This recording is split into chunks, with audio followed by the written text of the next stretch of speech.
get started. I think some members may be delayed a little bit due to the weather this morning, but let's go ahead and get started because we do have a full agenda for this morning.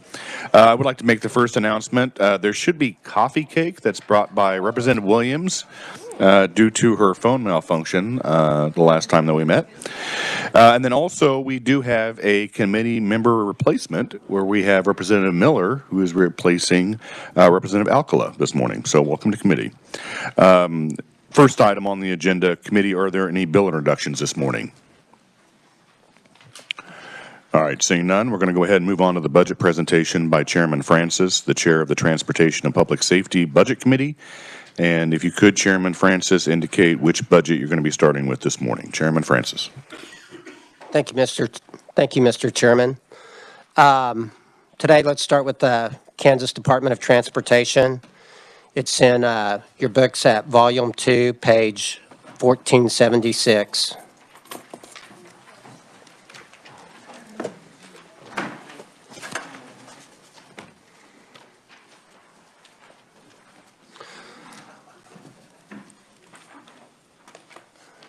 All right, committee. The agency requested $2.1 billion, which includes a state highway fund decrease of $179.7 million, or 8.3%, and an increase of federal and other funds of $39.9 million, or 36.1%, from the fiscal year 2022 approved amount. The decrease is attributable to a $256.8 million reduction in the expansion program related to a delay in US 69 highway. The reduction is partially offset by an increase in federal CARES Act funding of $14.2 million, rail improvements of $7.5 million, local support of $54.5 million, and modernization projects of $39.3 million. The agency requests 2,297.3 FTE positions. That's an increase of 47 positions above the fiscal year 2022 approved number. In addition to the FTE position increase, there is an increase of expenditures for salaries and wages of $4.3 million associated with the governor's executive orders.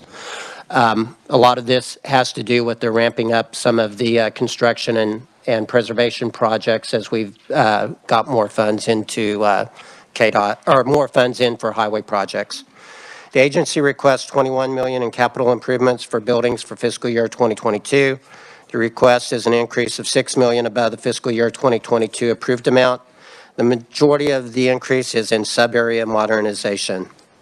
The governor recommended expenditures of $2.1 billion, which is an increase of $10.4 million, or 0.5% above the fiscal year 2022 agency request.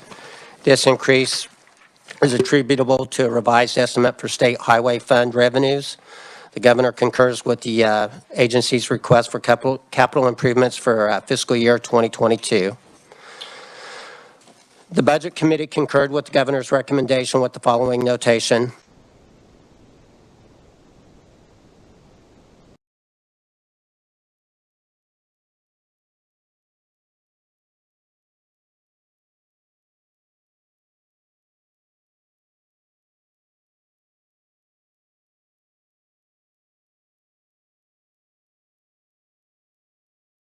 Pavement condition. They're trying to go down deeper into the core to see if the pavements are good. For questions on 2022. All right, thank you, Chairman Francis. The first question I have is, what is the vacancy rate with the Department of Transportation? The vacancy rate? Yes, as far as employees.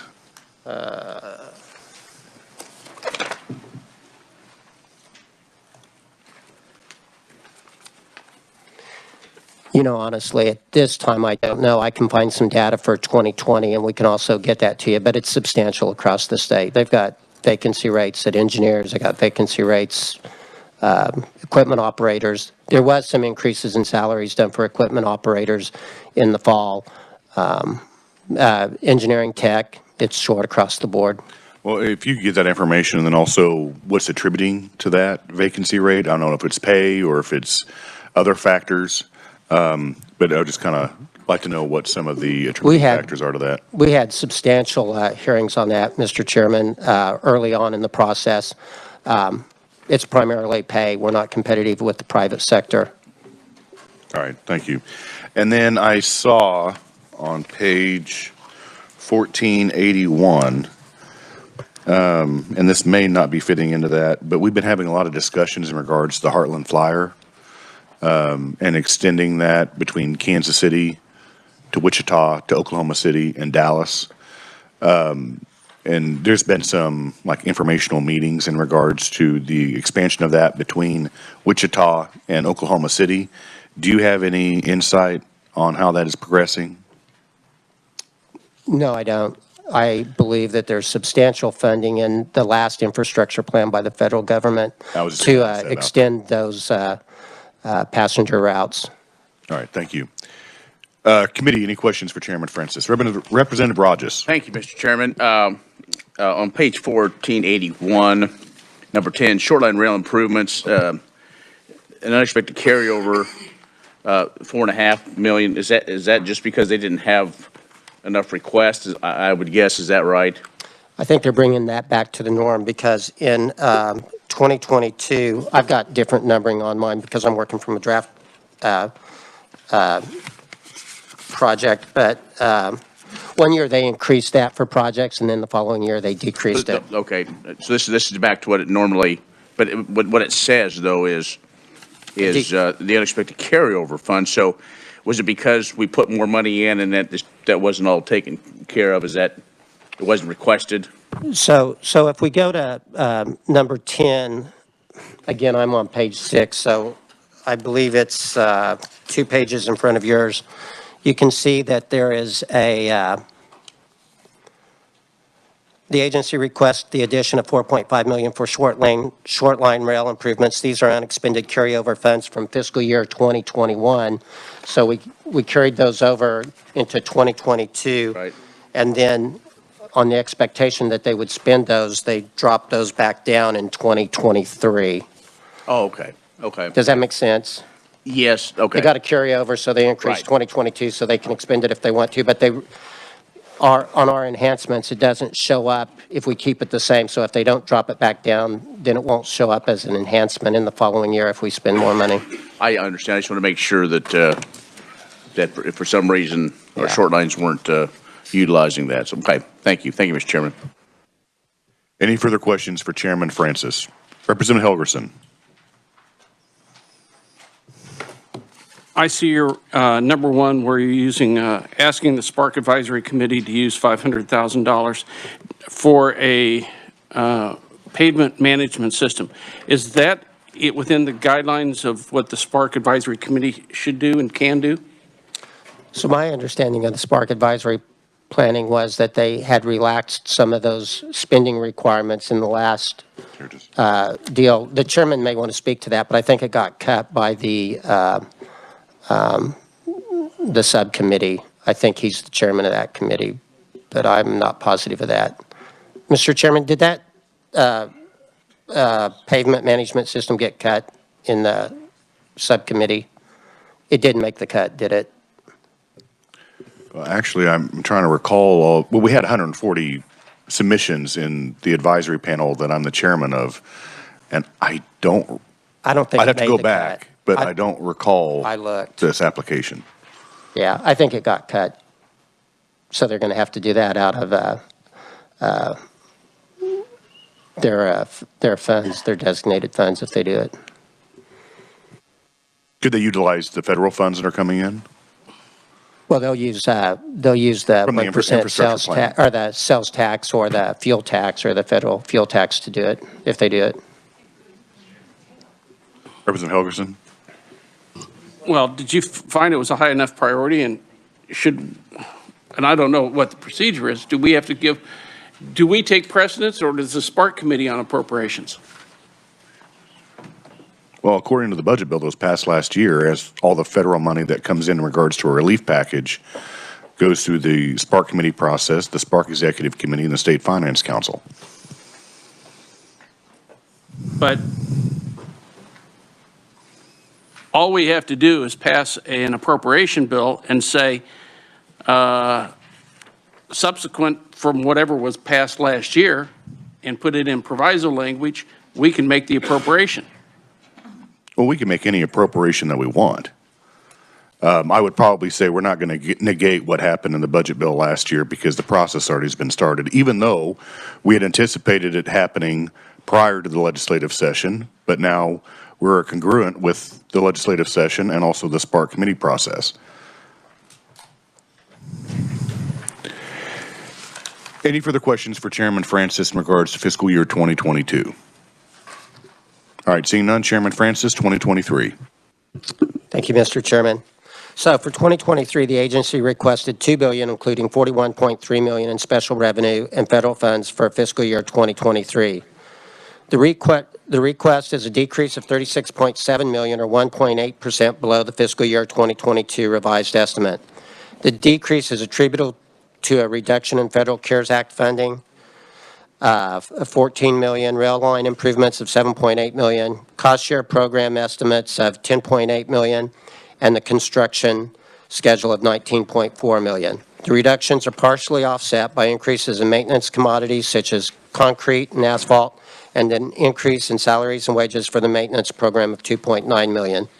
The agency requests include 2,397 FTE positions, which is the same number as the fiscal year 2022 agency revised estimates. The agency requests $23 million in capital improvements for buildings for fiscal year 2023. This request is an increase of $2 million above the fiscal year 2022 revised estimate. The majority of the increase is for construction of a new District 1 headquarters in Topeka. We can go into that in a lot more detail later on if you want to, but they want to move their District 1 operations out to someplace around Rice Road and I-70, and this is what does that. A lot of these facilities were built in like the 1930s, 1950s. They're kind of spread out. The lab, I think, was built in 1939, so this is just a modernization of existing facilities and a consolidation. The governor recommends expenditures of $2 billion, which is an increase of $10.6 million, or 0.5% above the fiscal year 2023 agency request. The governor's recommendation eliminates the transfer of the state highway fund to the. These all are the things where we're ending the bank of KDOT, by the way, as we go forward. These are the things that were considered to be extraordinary transfers on their budget pro formas. Transfers from the State Highway Fund to the Kansas Department of Aging and Disability Services for mental health grants of $9.8 million, the Office of Emergency Communications in the Adjutant General's Department of $320,000, and for debt service on the State House bonds of $20.4 million.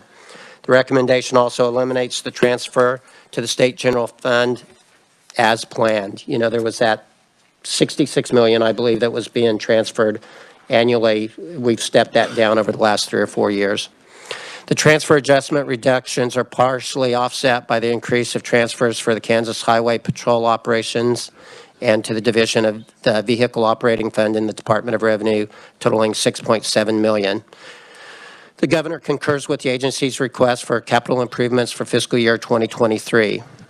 To go with what the chairman mentioned earlier about some of the salary issues we have throughout the state, the Budget Committee concurred with the governor's recommendation with one adjustment.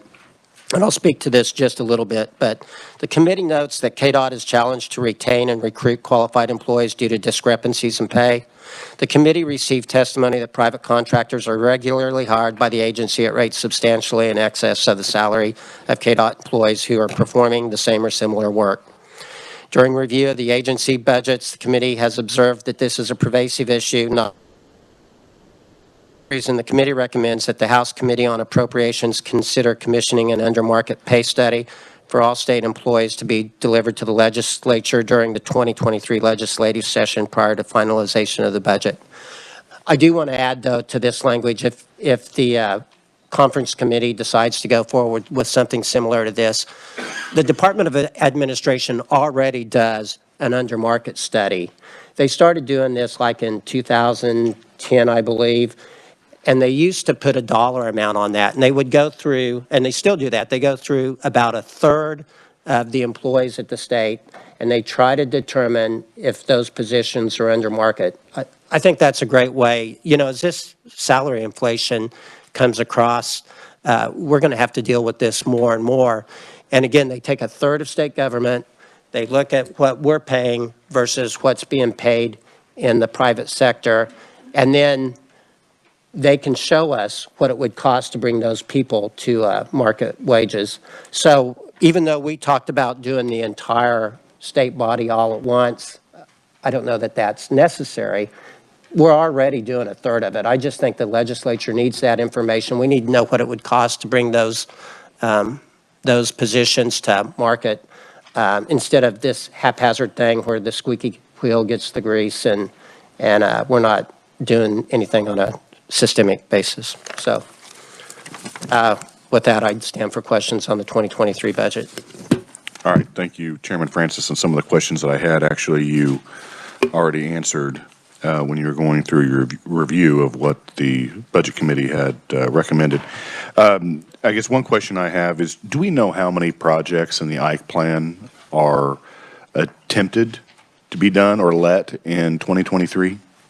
So it's my understanding that every one of the Ike plans has at least one phase of that project started this time. That's why they're going forward.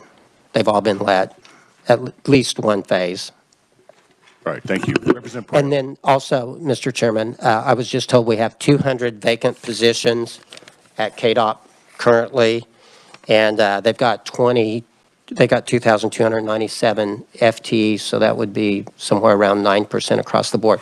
But I do want to stress that there's great variability on the positions as far as the percentages that are vacant. All right, and thank you for that number. Representative Prale. Thank you, Mr. Chairman. When you mentioned the projects that were underway, did you mean T-Works instead of Ike projects? Oh, yeah, I'm sorry. Yeah, I answered for Specified T-Works. Ike, not the T-Works projects, but I'm sorry about that. Chairman Francis may clarify on that. Yeah, you're right. I was talking about T-Works. As far as Ike projects, we can find out how many of them are As far started. as my knowledge, all of the delayed T-Works projects have been let. Have had at least one phase of phased projects let. So then, going back to my initial question before, how many projects under the Ike plan are going to be instigated in 2023? I don't know, but we'll get that information to you. All right, thank you. Representative Prale? Thank you, sir. All right. Thank you, Mr. Chairman, for saving me on that misspoke on my part. Any questions for Chairman Francis in regards to fiscal year 2023? Representative Hoffman. Thank you, Mr. Chairman. I just want to go back to the short line railroad and the rail safety improvements, both of those fairly good size reduction in 23. Is that, and you guys okayed it, but I was just kind of curious why the reductions? Yeah, again, Representative, if you go to 2022, you can see that the agency requested on the Rail Safety Improvement Fund the addition of $3 million for a total of $9 million in rail safety improvement funds in fiscal year 2022. Then on the short line, in 2022, they requested an addition of $4.5 million for short line improvements. So we're just taking it back to the baseline. Representative Burrows. Thank you, Mr. Chairman. In reference to item 1 on the 2023 proposal, the PACE study, I believe back in, it was a long while back as a member of Appropriations, I remember a study being done just like this, conducted in...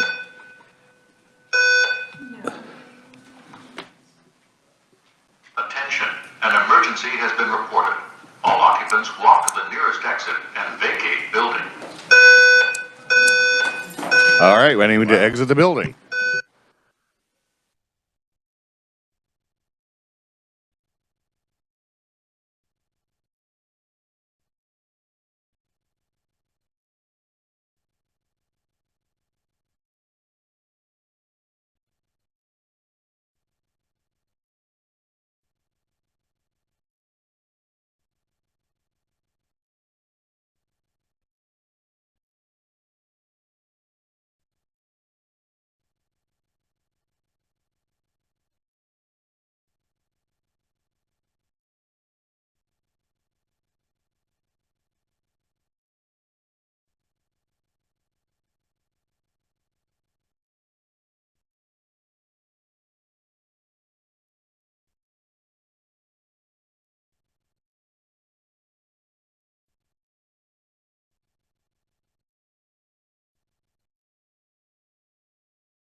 She said, why would they take us out for a water thing? It probably just triggered something. All right, committee, that was interesting for a Monday morning. We'll go ahead, and are there any questions for Chairman Francis, again, in regards to fiscal year 2023? Representative Hoffman, did you get your questions? You done? All right. Any further questions? Representative Burrows.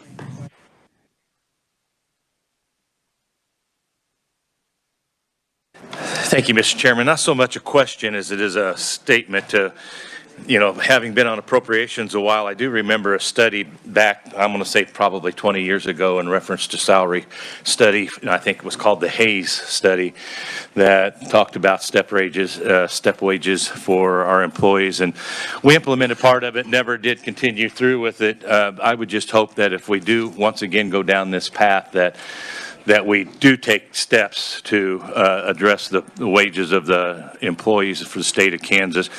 I think we missed a tremendous opportunity years ago when we invested in money in that study, and there was a tremendous buy-in from the legislature at the time, but we took a different path. But so if we should do this, and I'm all in support of doing a study, I would just hope that we do not have it be a wasteful event, that we follow up and do a full study.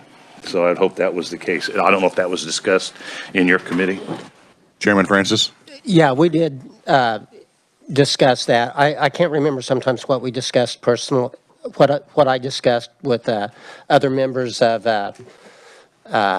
government and what was discussed in the committee, but they did refer to a study that was done in that time period, and it ended in, I think, 2012 because of financial burdens. But this under market study was a direct result of that, and they used some of that data to kind of get on board with that for their market analysis. And Mr. Chairman, one thing that I wanted to go back to some of what you talked about vacant positions for equipment operators. In their 2020 report, this is a great report, by the way. It's a state government workforce report. The 2020 is one you can get right now. I don't think the 2021 is done yet. But equipment operators had a 21.78% vacancy rate in 2020. And then when we had our hearings on salaries, there were about 778 positions filled, whereas I think they're allowed 900 some. You could just see a steady downward slope on filled positions for equipment operators. Anyway. All right, thank you, Chairman. Representative Tarwater. Thank you, Mr. Chairman. I was just wondering when they reported out that they were paying contractors more than they were employees. When you consider health insurance premiums and capers, were they still paying those contractors more than they would their own employees with all the benefits and sick pay and all that stuff? Chairman Francis. Yeah, those employees that they're competing with have benefits also. So that was just their base pay comparison. So, I mean, what we're contracting for the employee, we're not paying their benefits, right? We're paying sometimes 2 to 3 times what the base pay is for those. If you compare the contract employees' base pay and our employees' base pay, and I can get that information for you.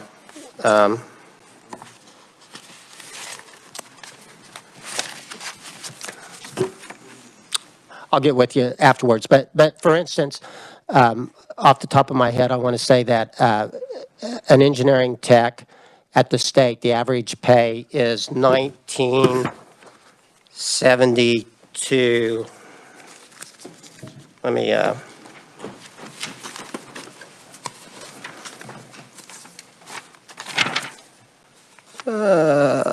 engineering tech. So the state of Kansas average is 2054, it says, for an engineering tech. This one doesn't have the in-state comparisons.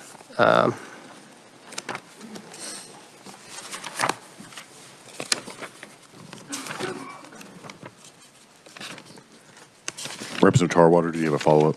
I don't, thank you. I understand that we're paying them quite a bit more. That's all I really need to know. Thanks. We're paying a contract wage to industry to perform that service, and it is sometimes 3 times what our employees are being paid hourly. And I can get that for you. Any further questions for Chairman Francis? All right, seeing none, Chairman Francis.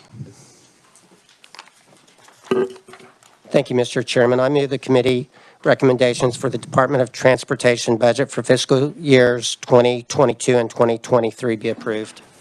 All right, committee, you've heard the motion. Is there a second? Seconded by Representative Estes. All those in favor of the motion say aye. Aye. Opposed? Motion passes. Chairman Francis. Thank you, Mr. Chairman. We'll now go to Kansas Department of Corrections. It's Volume 2, page 1248.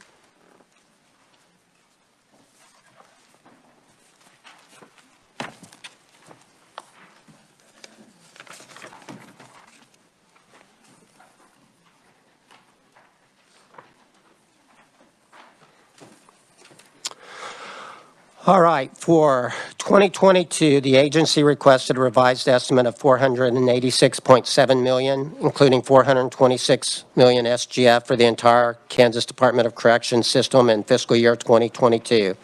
These are the expenditures for the Department of Corrections, Kansas Correctional Industries, 8 adult correctional facilities, and the Kansas Juvenile Correctional Complex.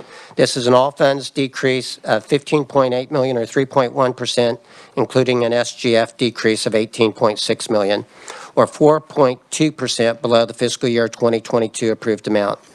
The revised estimate includes 3,321 FTE positions for the KDOC system, which is an increase of 12.5 FTE a decrease, of 12.5 FTE positions below the fiscal year 2022 approved number.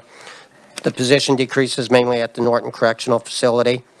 The agency's request revised operating budgets include total $462.5 million, including $419.4 million SGF in fiscal year 2022. This is an all-funds decrease of $18.1 million and an SGF decrease of $16.6 million below the fiscal year 2022 approved amount. The decrease is primarily attributed to decreased expenditures from the evidence-based juvenile programs account of $18.6 million. If everybody will remember, that's one of those things we fully funded that account last year. In conference, it got cut in half.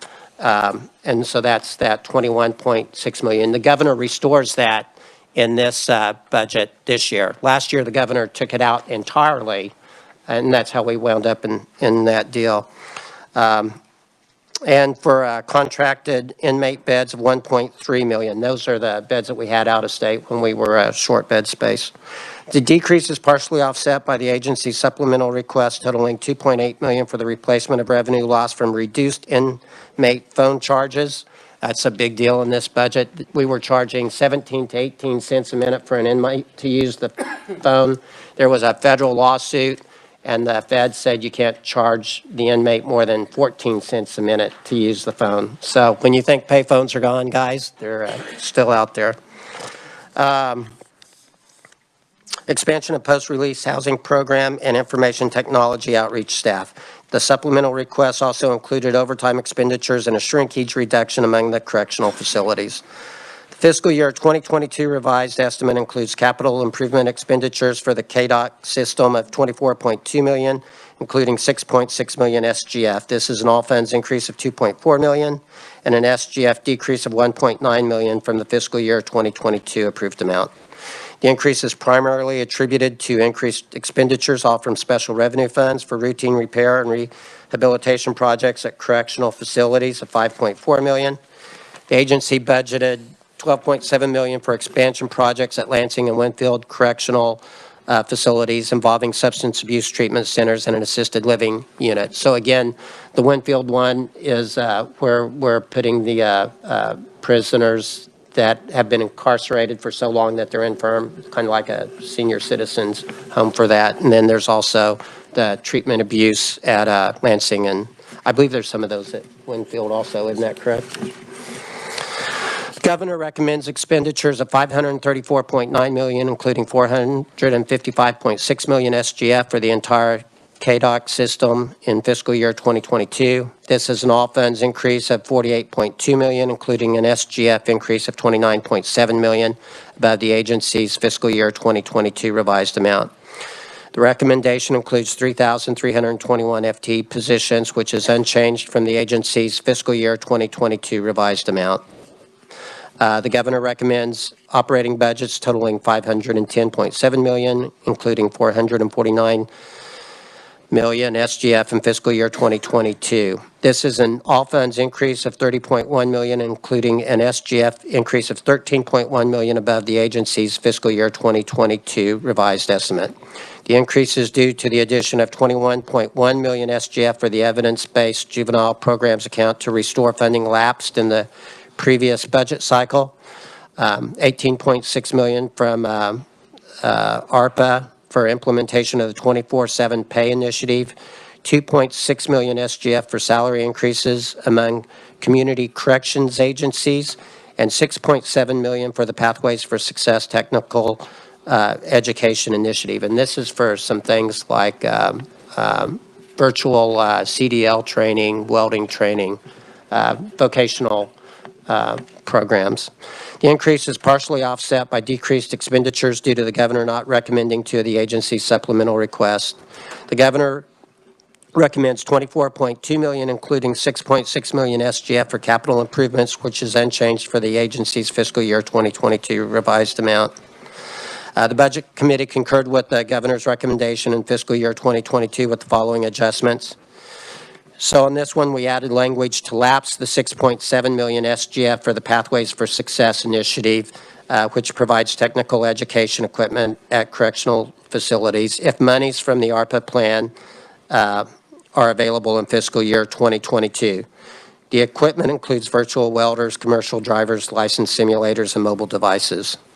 The committee supports the agency's request for $445.6 million from the federal ARPA fund through the appropriate Spark Advisory Panel for construction of a new Hutchison Correctional Facility and career campus centers at 9 correctional facilities. The career campus centers would provide facilities to support education and skills building programs for inmates. These expenditures are not included in the governor's recommendation. So that was one of the things that they'd hoped to get through ARPA. I believe those were turned down in the ARPA process. And I do think that any of those projects, if we need to do additional vetting to move forward with those, they're huge expenditures and they need a lot of thought going into them if they're not available with those federal funds. So let's just go ahead and extenuate off of that. What is the department's scheduled plan? I mean, you're talking about $445 million in upgrades. And if it's not approved through the Spark Committee process, what's the plan moving forward? I think they'll just do additional planning. You know, we asked last year for a report from them, my committee did, and I think they're still in the works on that, on where they have vacancies, you know, what the long-term plan is for the department. And I think we'll have more information as we go forward on that. Okay, let's talk about the 24/7 plan that was approved last calendar year. And there was some concern when we had the interim budget committee that this pay structure is not going to go away. The intention when it was approved was that it was only going to be a short-term fix, but I think all of us know that it's not going to be going away because you cannot take away a pay increase in latter years. Right. So was there any discussion in your committee in regards to the 24/7 pay plan?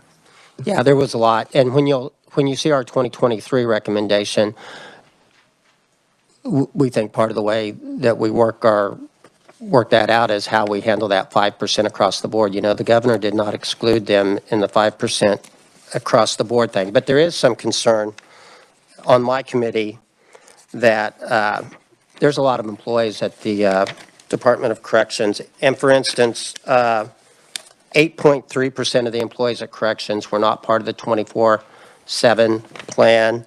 18.1% just received base pay adjustments. So they've got to be kind of looked at different. And then there's the 73.6% that were part of the 24/7 plan. And I mean, it's going to be a hard nut to crack, so to speak, how we work forward, because I agree with you.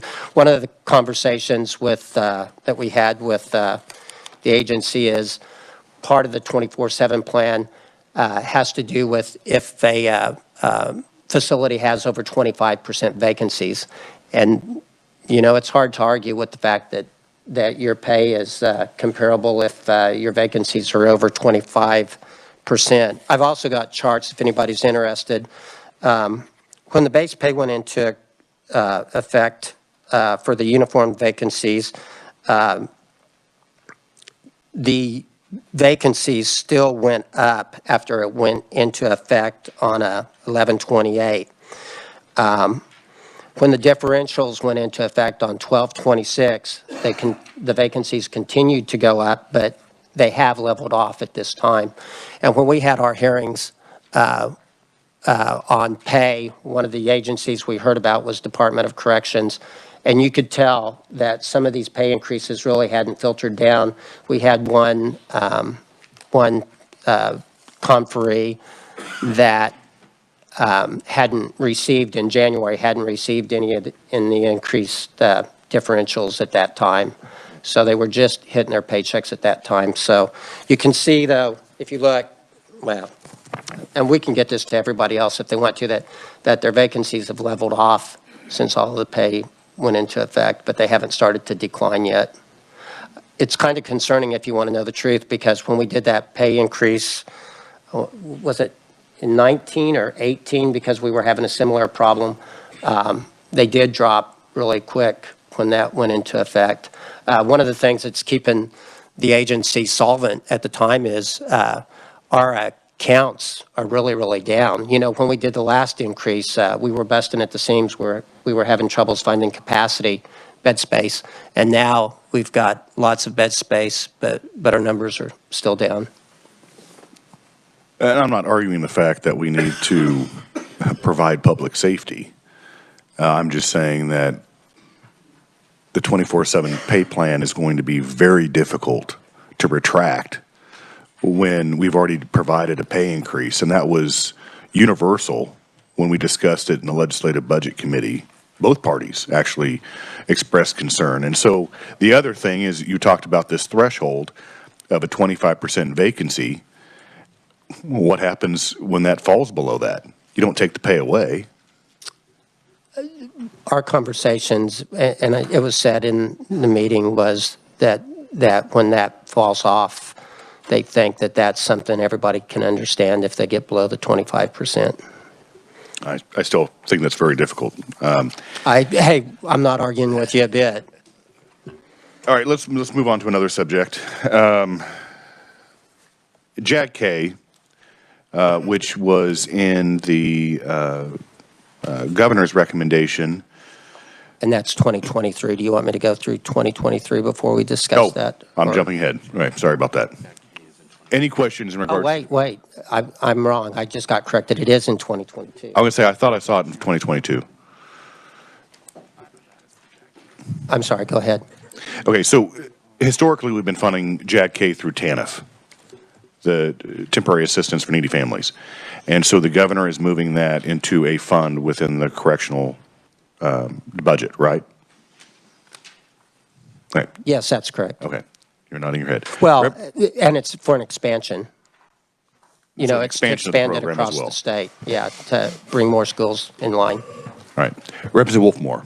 Okay, thank you, Mr. Chair. I just have, just to clarify on your budget recommendations for 2022, Chairman Francis, so just to make sure I understand, so in the first one, that's a program that the governor's already funded, but you're just attempting to hopefully maybe take it out of federal money. Have you heard any input? I'm not sure if you responded to that or not. My Whether that's understanding, likely to happen. my understanding is it made it through the first cut and the second cut on the TANF. or excuse me, on the subcommittee. I think it did make it on through the second one, the one you guys just had last week. And thank you very much. And then another question on the second one. So I think you answered Troy's, Representative Waymaster's question, but I want to make sure I understood it correctly. So this is something that they thought might as well try with federal funds, but if federal funds aren't available, they will extend it out and continue working on this in future years. Is that correct? They had a whole list of projects Okay. that they submitted. These were just two that we highlighted. I think they were their two highest priorities. Okay, thank you. Thank you, Mr. Chair. Representative Kincannon. Thank you, Mr. Chair. Where were you looking at JAG-K? It is on page 1255, item 16, under the governor's recommendation. The evidence-based, okay. My question is, why would JAG-K be under corrections? I mean, Chairman Francis. Sure. Well, this is a program that that helps those that are at risk. It's basically an at-risk program. And so one of the things that's tied to whether you're at risk or not, or whether you're successful or not, is your graduation rate. And it helps them learn the skills to be gainfully employed and graduate. So, for instance, I can read from some of the testimony we got. JAG-K students statewide have never had less than a 91% graduation rate. And in from 2013 through 2020, their graduation rate was 95%. It says that 97% graduation rate over the past 4 years. 88% of JAG-K graduates are post-secondary education, military service, or in the workforce full-time. Says students participating in JAG nationally are 230% more likely to be employed than their peers not in a JAG program. You know, some of this money, one of the reasons in the governor's recommendation a year or two ago that she wanted to cut these funds out was they weren't finding uses for programming for these funds, and so this was a way that they felt like they could make a difference and use available funds. I know we had testimony the year before when the cut came up from Community Corrections, where one of the Community Corrections organization wanted to make sure that we could use funds for this, and we actually had a budget proviso last year to allocate some of, I believe it was $1 million that would be cost share and $1.5 million that was grants to make this available. So, Representative Kincannon. thank you. Excuse me. Thanks for the explanation of the program.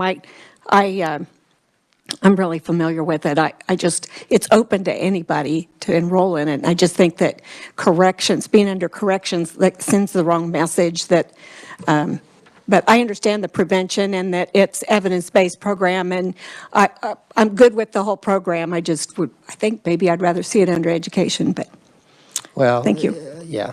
I think it's the source of funding. You know, it's a source of funding. Representative Landwehr. Thank you, Mr. Chairman. If I'm looking at this correctly, all this does is that the governor gave a $40.6 million fund, and she's pulling 3.6 of that money out to go to JAG-K. It doesn't mean that JAG-K is in this budget. That money is in 10 of 3.6. Chairman Francis. Yeah, you could see it that way. Yeah, I mean, I won't argue with that interpretation. It's a grant program. You know, they've got to apply for a grant and have funding. It's Right, not, no, we know it is, but, because I was confused too, as Representative Kincannon, is why is JAG-K under here, because it's never been here before. All this is polling 3.6 of the 40.6 million over to that program. It has nothing to do with it being a Department of Corrections program. right, we're not doing this in the juvenile correctional facility, or we might be doing something similar, but that's not the purpose of this. But the money is coming from a fund in the Department of Corrections, Yes. which makes it complex. Representative Landwehr, did you have any follow-up? Representative Owens. Yeah, I was just going to add to that conversation. So this is the funds that come back from SB 367, the juvenile justice reform from 5 years ago. And this is the cost savings from the prison closings and moving that into evidence-based programs. The governor took $21 million of that last year to balance the budget. The recommendation of the Oversight Committee this year was to return that and to also allow it to be used for a broader swath of individuals or of our youth. Instead of just being used post involvement in the criminal justice system, to actually start touching some of our youth before they get involved in the criminal justice system. And that's where I think that the logic was behind taking it out of this fund specifically, is that there is, assuming that 21 million stays there, $42 million in that account in total, and this is a specific use for a portion of that. So, thank you. Representative Carpenter.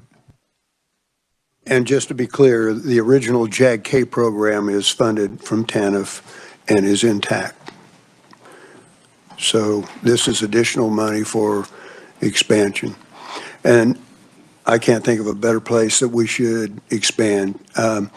We should have a JAG-K program in every school at the very least because of the success ratio that they have. Any further questions for Chairman Francis for fiscal year 2022? Seeing none, move on to 2023.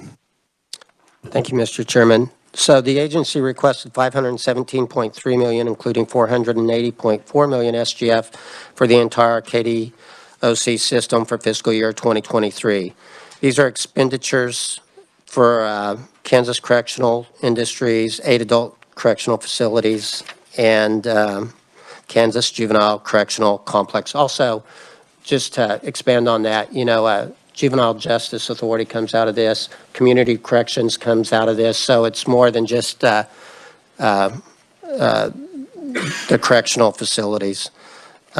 This is an all-funds increase of $30.7 million or 6.3%, and an SGF increase of $54.5 million or 12.8% above the fiscal year 2023 revised estimate. The request also includes 3,405 FTE positions for the KDOC system, which is an increase of 84 FTE positions from fiscal year 2022 revised number. The position increases primarily at the Lansing and Winfield correctional facilities to support operation of new substance abuse treatment centers and an assisted living unit. So the reason for this increase is those facilities will start to come online in fiscal year 2023. The agency requests operating budgets totaling $505.1 million, including $480.4 million SGF for fiscal year 2023. This is an all-funds increase of $42.6 million, including an SGF increase of $61.1 million above the fiscal year 2022 revised estimate. Increases attributed to the agency's 20 enhancement requests, which total $54.2 million SGF. The enhancements include primarily operating expenditures for the new substance abuse treatment centers and an assisted living unit at Lansing and Winfield correctional facilities, reentry programs, replacement of revenue lost as a result of decreased inmate phone charges, and increased staff for community corrections and parole services. The enhancement requests also include shrinkage reductions at 5 correctional facilities. The increase is partially offset by decreased expenditures from the evidence-based juvenile programs account and the Athena 2 data system. The fiscal year 2022 request includes capital improvement expenditures for the KDOC system totaling $12.2 million, all from special revenue funds. This is a decrease of $12 million, including $6.6 million SGF below the fiscal year 2022 revised amount. The decrease is primarily attributed to completion of expansion projects in fiscal year 2022, the Lansing and Winfield projects. Governor recommends expenditures of $518.9 million, including $478.6 million SGF for the entire correction system for fiscal year 2023. This is an all-funds increase of $1.5 million and an SGF decrease of $1.9 million from the agency's fiscal year 2023 request. The recommendation includes 3,420 FTE positions, which is an increase of 15 FTE positions above the agency's fiscal year 2023 request. The increase is due to the addition of positions at the Lansing and Winfield correctional facilities. So The agency made some requests for additional FT positions and funds for the operations. The governor, because of where they were in the process, adjusted those based upon where their best estimates were at that time. So it's not another 15.1 FT positions. I think it's actually a reduction of what the agency requested. The governor recommends operating budgets totaling $510.6 million, including $478.6 million SGF for fiscal year 2023. This is an all funds increase of $5.5 million and an SGF decrease of $1.9 million for the agency's fiscal year 2023 request. The SGF decrease is due to the governor not recommending several enhancement requests. The recommendation includes $33.9 million SGF to continue the 24/7 pay initiative. That's me and Representative Carpenter's favorite topic. Isn't that right, Representative? 24/7 pay initiative.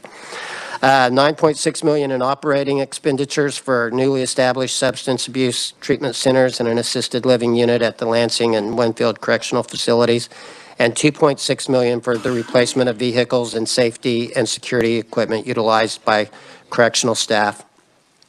So the governor, the agency had a request for replacement of vehicles and replacement of equipment that they use in the facilities. The governor, as part of her budget request, increased that amount to take care of a backlog in some of those areas.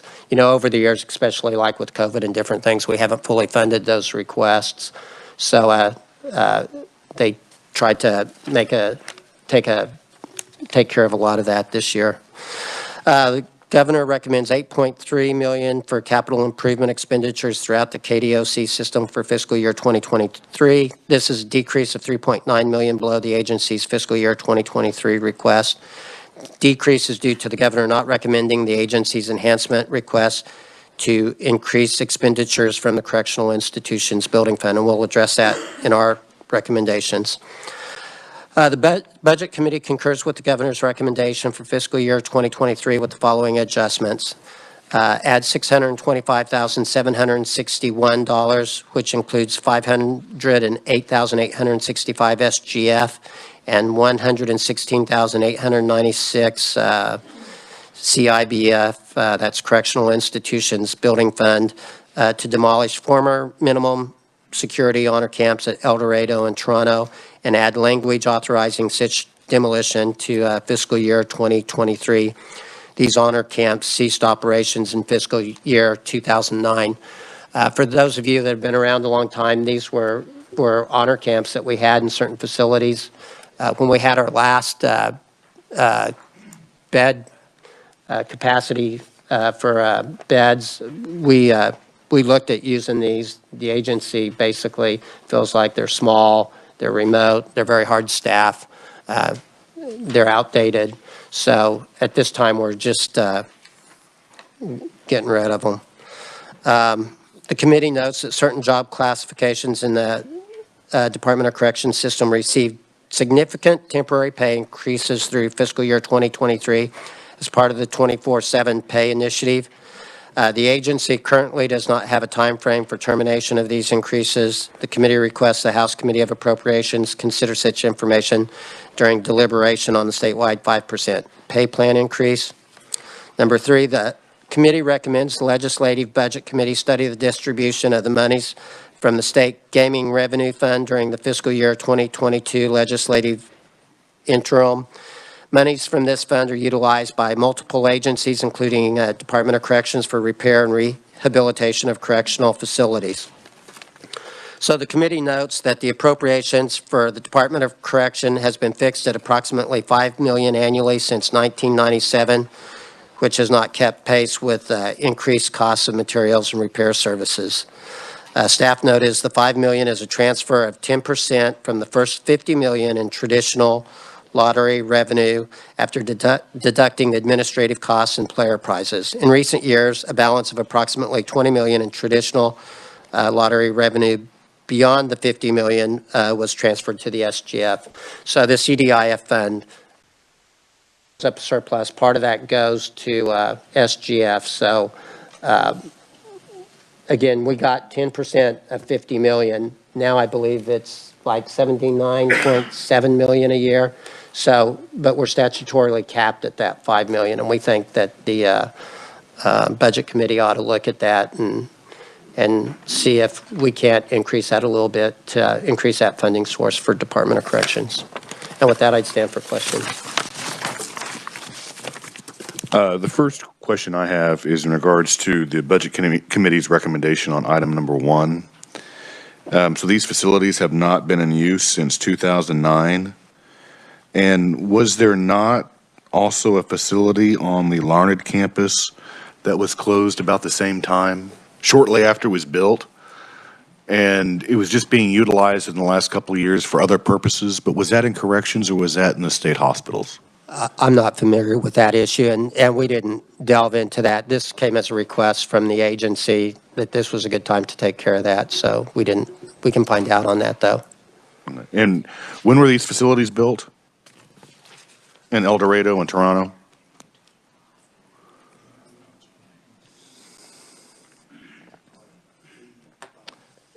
El Dorado was built in 1982, and Toronto was built 1965. Okay. So fairly aged properties, if you want to consider it that way. Yeah, and I think, if I remember correctly from when we talked about it earlier, when we had the bed space issue, they're remote, they're small populations, they're just not very efficient to keep open. All right. Kind of the same way with the minimal security outfit in Lansing. Didn't serve its purpose, so we had to build a new one. Staff is saying correct, yes. Right. All right, let's go on to item number 3, because I think we already touched on item number 2. So what was, I guess, what is the intention of the Budget Committee? Are they wanting the Legislative Budget Committee to reevaluate the statute on how the lottery money is dispersed and possibly change that with upcoming legislation? I think that would be our thought, because I believe the 5 million is in statute, but we felt like it was something that you guys ought to talk about. Okay, well, yeah, it is in statute, because that was passed, I think you have in 1997, as far as the disbursement of the funds. And then I believe, Amy, correct me if I'm wrong, but the governor in her budget has the 12 million that goes to SGF from EDIF going back to EDIF. All right. And so, I mean, we have a discussion on that when we're putting the budget together, but historically, anything beyond $50 million, it goes to SGF. Right. And then the amount that was unspent in the Economic Development Initiatives Fund went to SGF, which obviously when we had the audit a couple of years ago, they said that's not the correct way of spending that money. And so the governor has that 12 million, I think approximately 12 million, staying in EDIF, which we could have a discussion on how to disperse those funds or just have them stay there. Yeah, and the reason this came up was the agency had requested additional funds from that, and the governor had not approved that enhancement request. And we understood the rationale of this has been set for a long time, and it can't keep up with inflation that way. So, yeah. All right, thank you. Representative Carpenter. Thank you, Mr. Chair. I appreciate the money in there to tear down the El Dorado Honor Camp. Previously, the Honor Camp, it's been in disrepair since 2009. When we moved, we had no need for minimum security beds, which is what it was. I've worked, and the county has worked to find uses for the land, and the Corps has signed off on many of those, but no agency could find, or no organization could find the $350,000 or so to tear it down and haul and clean up the site. So I do appreciate that. It's been ongoing. I get, I don't know, a dozen calls a year because it grows up in weeds, and the county's been mowing it, and it grows up in weeds, and everyone, and it's right at the entrance of the state park. So everybody drives by that, and it's just a bad reflection on what is otherwise a wonderful state park. So I just want to talk about that. I had a question for Representative Francis, if it's okay, Mr. Chairman. That's fine. So what are your actuals? You've got 3,400 FTEs. What's the actual count in the prisons? Chairman Francis.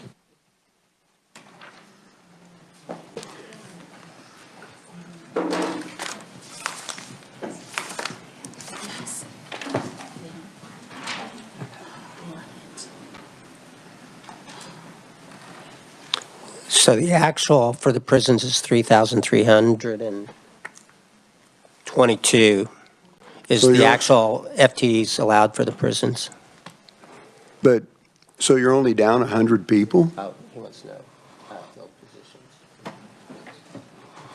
positions. Sorry about that. You can get that to me later. I was just curious about, that's the shrinkage rate, actually. Those are funded, and that's how we pay all the overtime that we pay but just curious about what that was. And then one final question, or not a question, but a comment. I've been thinking about, and that's very dangerous for me to be thinking in the first place, but I know how to solve this prison staffing problem. Everybody wants 8 to 5 and weekends off. So what we should do is just close the prison down, let everybody out from 5 o'clock to 8 o'clock the next morning, have them come back in, and we would have more staff than we need. So just food for thought. Nice thought process. Representative Wolfmore. Representative Carpenter. This doesn't go directly to your answer, but there were, As of February 28th. on February 28th, we had 530 approximately uniformed vacancies. So that would be subtracted off the 3,420. Yeah, I'm sure there's other vacancies in addition to that, but uniformed vacancies were 530. Well, that helps. All right, thank you. Now Representative Wolfmore. Thank you, Mr. Chair. I think Representative Carpenter probably answered my question, so if I could direct a question, I think, to him on number one. I was wondering about since these honor camps have been closed from 2009, why all of a sudden this year, or we decided to expend $500,000, but did you say that you have there are other groups that are interested in, will pursue this land and possibly use it in the immediate future? There are. Okay. That's just been the problem, is that no one wanted to take the responsibility or had the money to tear the building down. I've been on the county for years. They've got a lot of iron and track hose and dump trucks and stuff, and they don't want to touch it either, so. Okay, good anyway, enough. Thank you. Thank you, Mr. Representative Tarwater. Thank you, Mr. Chairman. I think my concern has been answered, but I was just wondering if there was an immediate plan for that land. We have a construction cost is at the peak right now, and I'm not quite sure that this would be the optimal time to start doing construction. If we could put it off a year, it might be a lot less than the $508,000, but I guess that there is an immediate plan for the land, and if it needs to be done, it needs to be done. But we have a workforce shortage, and it'll be really hard to find employees for that. Thanks. Representative Ballard. Could I just mention one thing? Chairman Francis. In regards to that. One, the land is all owned by the Army Corps of Engineers, and that also drives up the cost of the rehabilitation because you got to do it underneath their rules and regs. Okay. Now Representative Ballard. Thank you, Mr. Chairman. My question is actually on 1254, the central office supplemental replacement revenue for inmate phone changes.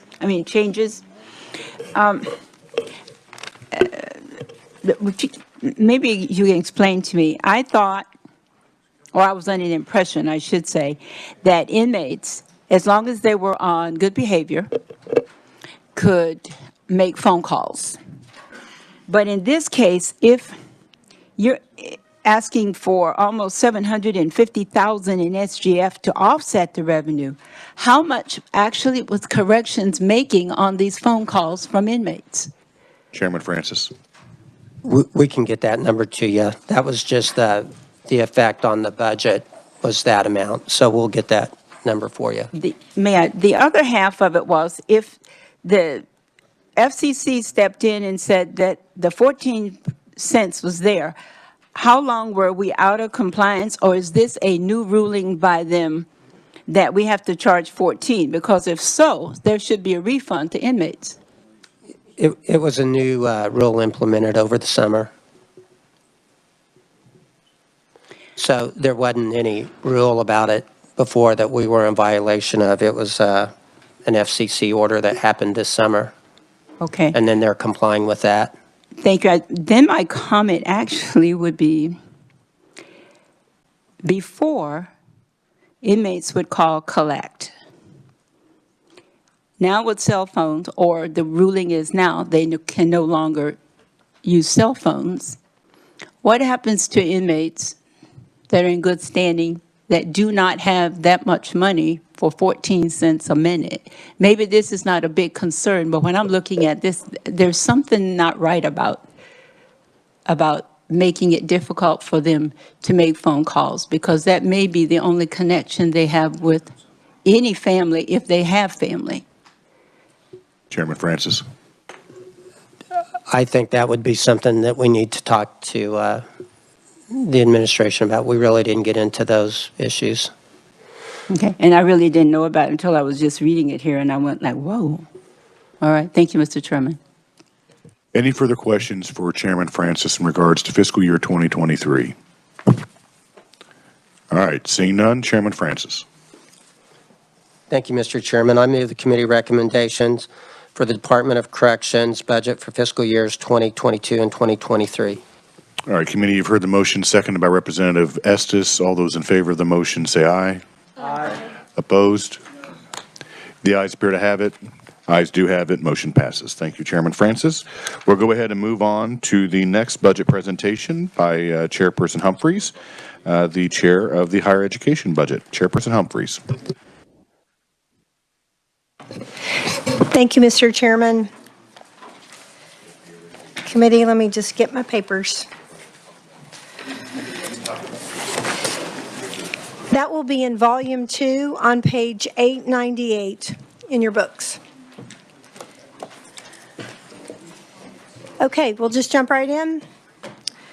For fiscal year 2022, the agency submitted a revised estimate of $3.4 billion, including $905.1 million SGF in FY 2022.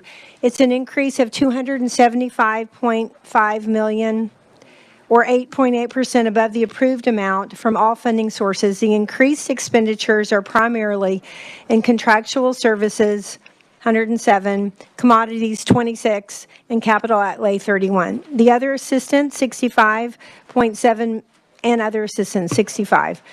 The major increases in revenue are in funds of $178.8 million, restricted fee funds of $48.6, and carry forward $39.1 million of the Educational Building Fund. The governor concurs with the agency's revised estimates for 2022, and the Budget Committee concurred with the governor's recommendations. All right, anyone have any questions about 2022? Seeing none, you may continue. Thank you, Mr. Vice Chairman. Okay, fiscal year 2023. The agency requests $3.4 billion, including $1 billion SGF for fiscal year 2023. This is a decrease of $43 million, or 1.3% below the fiscal year 2022 revised estimate. This is a decrease in all expenditure categories except aid to local units, which increases by $124.2 million, or 56.8%, primarily due to an enhancement request. There's also an SGF increase of $116.6 million, or 12.9%, due to an enhancement request, partially offset by the $43 million included in the 2022 budget for maintenance of effort requirement for federal pandemic relief funds. The decrease is primarily in federal funds of approximately $139 million. The governor recommends $3.3 billion, including $1 billion SGF for fiscal year 2023. This is a decrease of $18.6 million SGF, or 6% below the agency's request. This is a decrease of $43.6 million in aid to local units and an increase of $25 million to other assistance, primarily due to the enhancement requests. The Budget Committee concurs with the governor's recommendation with the following adjustments. And there's a lot of moving parts in this budget. And Mr. Vice Chair, with your permission, I would like to take these 12 separately if people have questions. I think they may have questions as we go along. Some of them are related to each other, and I'll group those together. But I think we'll just start with our adjustments, if that's okay with you. Okay, so the first one is to delete $25.7 million SGF from post-secondary education operating grant for fiscal year 2023 and review the addition of the funds at Omnibus. So that the governor requested $45.7 million for 3 different things. Our adjustment is to leave $20 million in for now and then go back at Omnibus and see how we're doing with inflation, with everything going on, see how we're doing with $25.7 million. That would be our first request. All right. Representative Helgerson. Can you explain a little bit more detail why the 20, you said it was, you left 20 million in and took 25 out. How'd you come up with that figure? It was basically half. I mean, we were just kind of looking at half. There was no specific reason for the 20 and the 25.7. The 25.7 was there wasn't a lot of specifics about that either. Okay. You mean the governor put together a budget that didn't have specifics?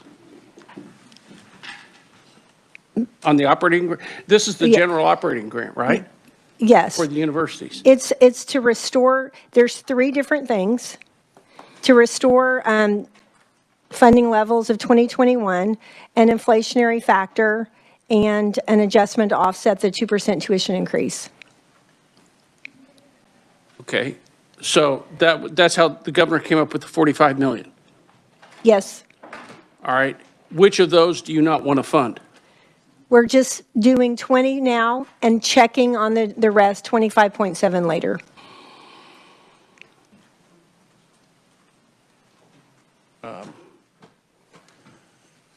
Well, I'll hold for, see if there are any additional questions. The problem with the universities, and many times, is we need to fund their operating grants, basically. And I know, and I've been part of it, cutting the grants at times because we didn't have the funds available. Now, if the funds are available, it seems like that should be the first priority. And if we're putting it off to omnibus because we feel like we want to put it off to omnibus, which goes back to all the conversations I had in the last week, that's a whole different topic. But I don't understand why we cut it for 45, why we cut 45.7 million off of it, or whatever it is, 20, because that's how they have to survive. That's the importance of, the salaries, dealing with the past, how they keep the universities going and thriving. And I have my questions and problems with the universities, and they all know it. But this should be the first priority, and not the additional ones that we have down here. So I'll stand for question. I'll let the additional questions come out before I get into. This is an enhancement request. This is extra. This is an enhancement request. That's ongoing. It's not a one-time. It's an enhancement request. So. Representative Landwehr. And this is kind of scary because I think where Representative Helgerson might have been going is with the 20 million that's being left in there, what is it targeted at? What are the details for that $20 million? Because there would obviously be a list for 45. What's the list for 20? So what did you cut out by removing 25.7? It was our decision to cut it by about half and then let the universities decide let this Board of Regents decide what they would like to use that for. But go back at Omnibus and decide. Representative Landwehr.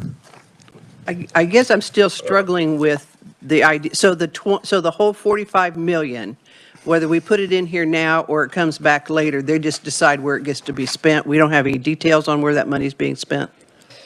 Chairperson Humphries. There, my ranking, I think he wants to say something. That's fine. Representative Woodard.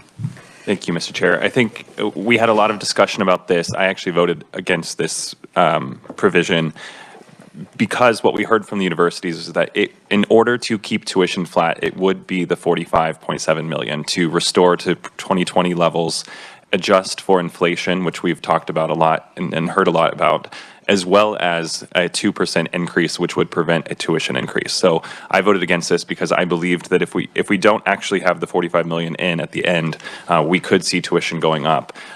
Even the 2% increase isn't covering the increased costs at the universities. And so I think if we have the potential to put this back in today, I think we should.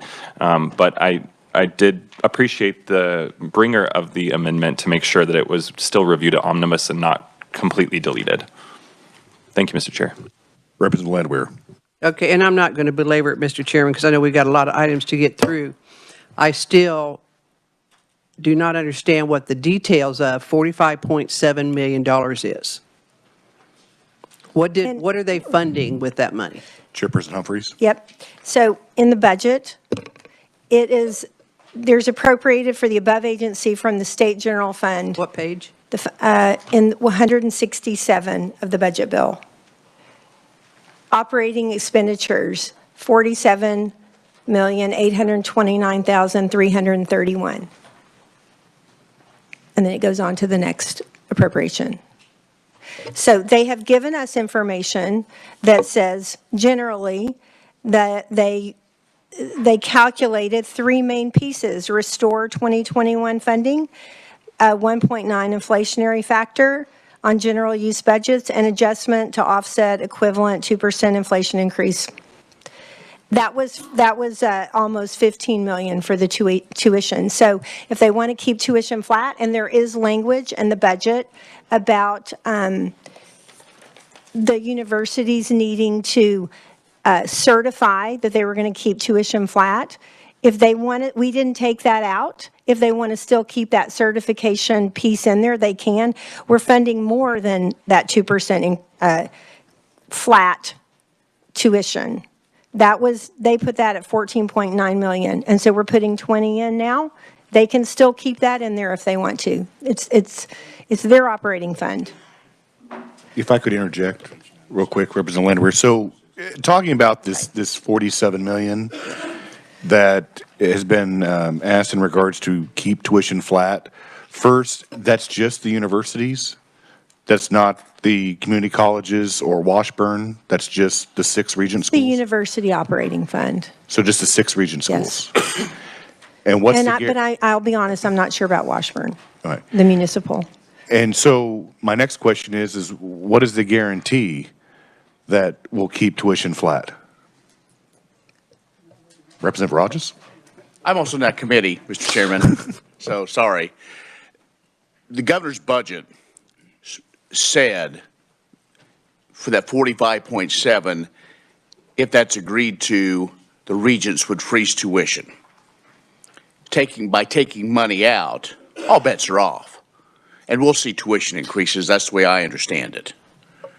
That's my question. What's the guarantee? There is no guarantee now. Exactly. There is no guarantee now because the agreement was the universities, if that money, if the 45.7, then the universities, the regent schools the universities would freeze tuition.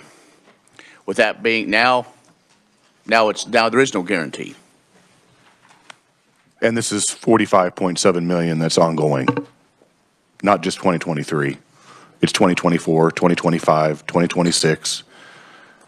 Yes. Correct. All right. Representative Landwehr. Well, and where Representative Rogers hit, that's kind of one of the pieces I was looking at is, You mean this budget? I wonder if it isn't better we either put it all in or we pull it all out, one way or the other. I think by splitting this, we're going to create a nightmare at omnibus. Get one.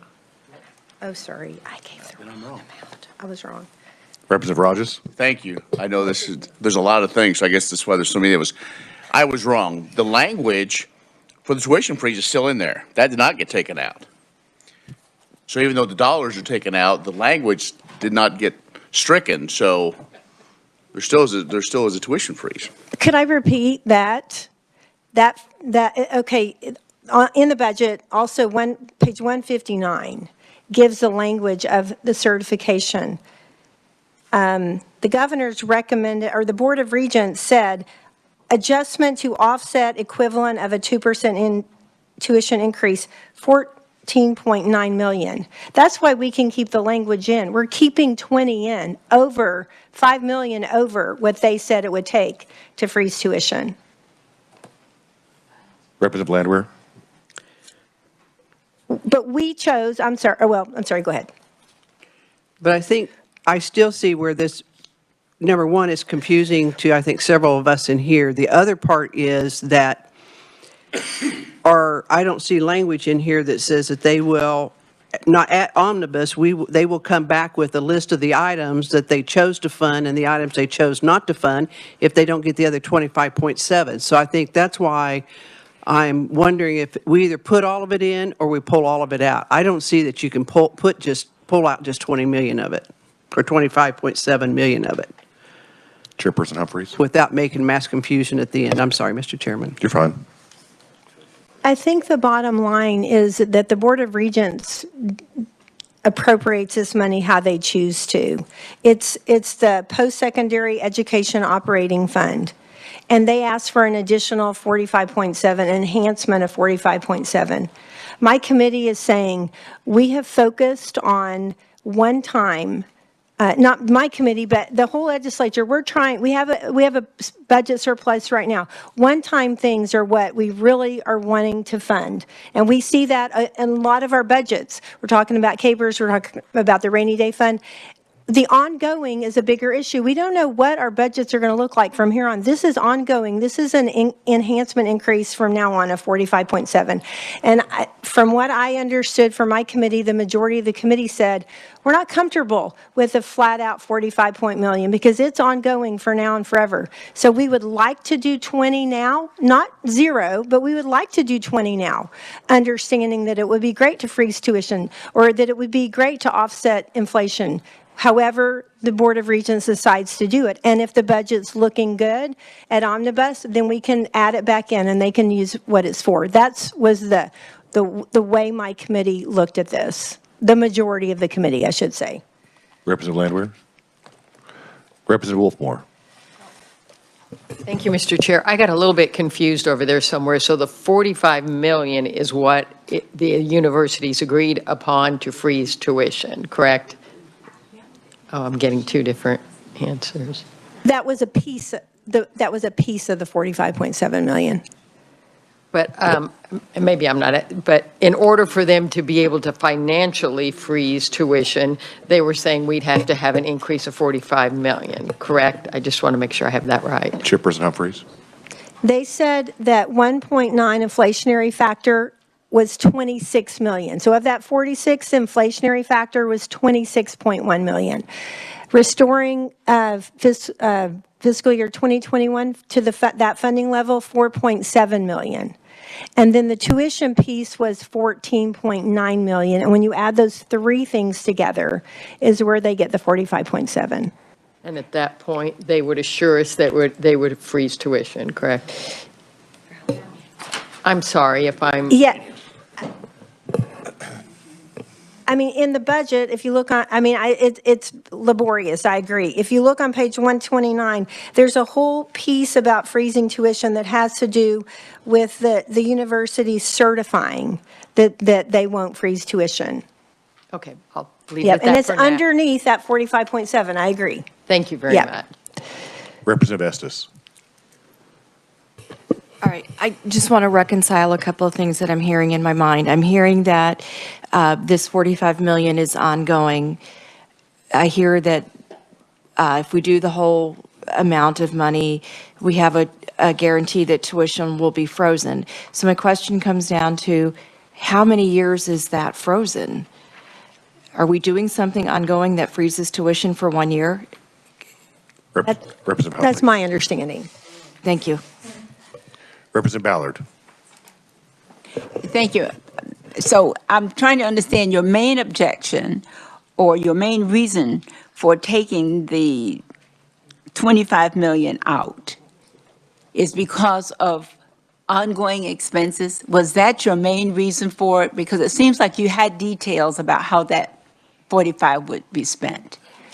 Yeah, so the details are just on a piece of paper from the Board of Regents, not in the budget necessarily. So we're just taking it for what they told us it was going to be. And I think the feeling was just an ask of 45.7 million was a lot when we're talking ongoing and not one-time expenses. And so we understand, there's an inflationary factor. You want to freeze tuition. Let's start with this amount and then see how the budget looks and then continue on. Representative Ballard. I think there's Okay, a thank bigger you. concern maybe that I have here.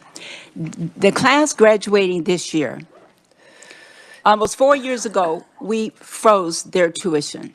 And for the 4 years that they were attending, we did not increase it. So this will be the first class that we did not increase. So in where universities have held, at least University of Kansas and other institutions have held them flat the whole time. But now we say we don't want to increase tuition. This is a deal with the money in it so that this does not happen. But yet I hear the language is still there, you will freeze, but you're changing the money. Now, that doesn't make a lot of sense. You either have to take that clause out that you're freezing that, or put the money back in. So that it's really clear which way, because just to say you're afraid of it across the board doesn't really make a lot of sense. Chairperson Humphreys. So we're not really taking it out. I mean, we're right at the moment, we're just saying, let's hold it. Let's go back to omnibus and see what happens. So and what see do we how hope- things are going at that point. Representative So- Ballard. Excuse me, Mr. Chairman. So, whenever we put it off to omnibus, what are we hoping to learn that we don't know now that would persuade you to put the 25 million back in? Well, I'll just have to say me personally, what I hope I learn is that we have a discussion on what's more important, that we raise salaries for IDD workers that we all have gotten, I don't know, 100 emails about. What are our priorities? I know my committee is higher education budget, and I have to look at that. But a discussion on what is the most important, what are our priorities in the state? Is it freezing tuition for college students, or might it be raises for corrections officers, or might it be making sure our mental health is settled? For me, that's what it is. I need a discussion on priorities.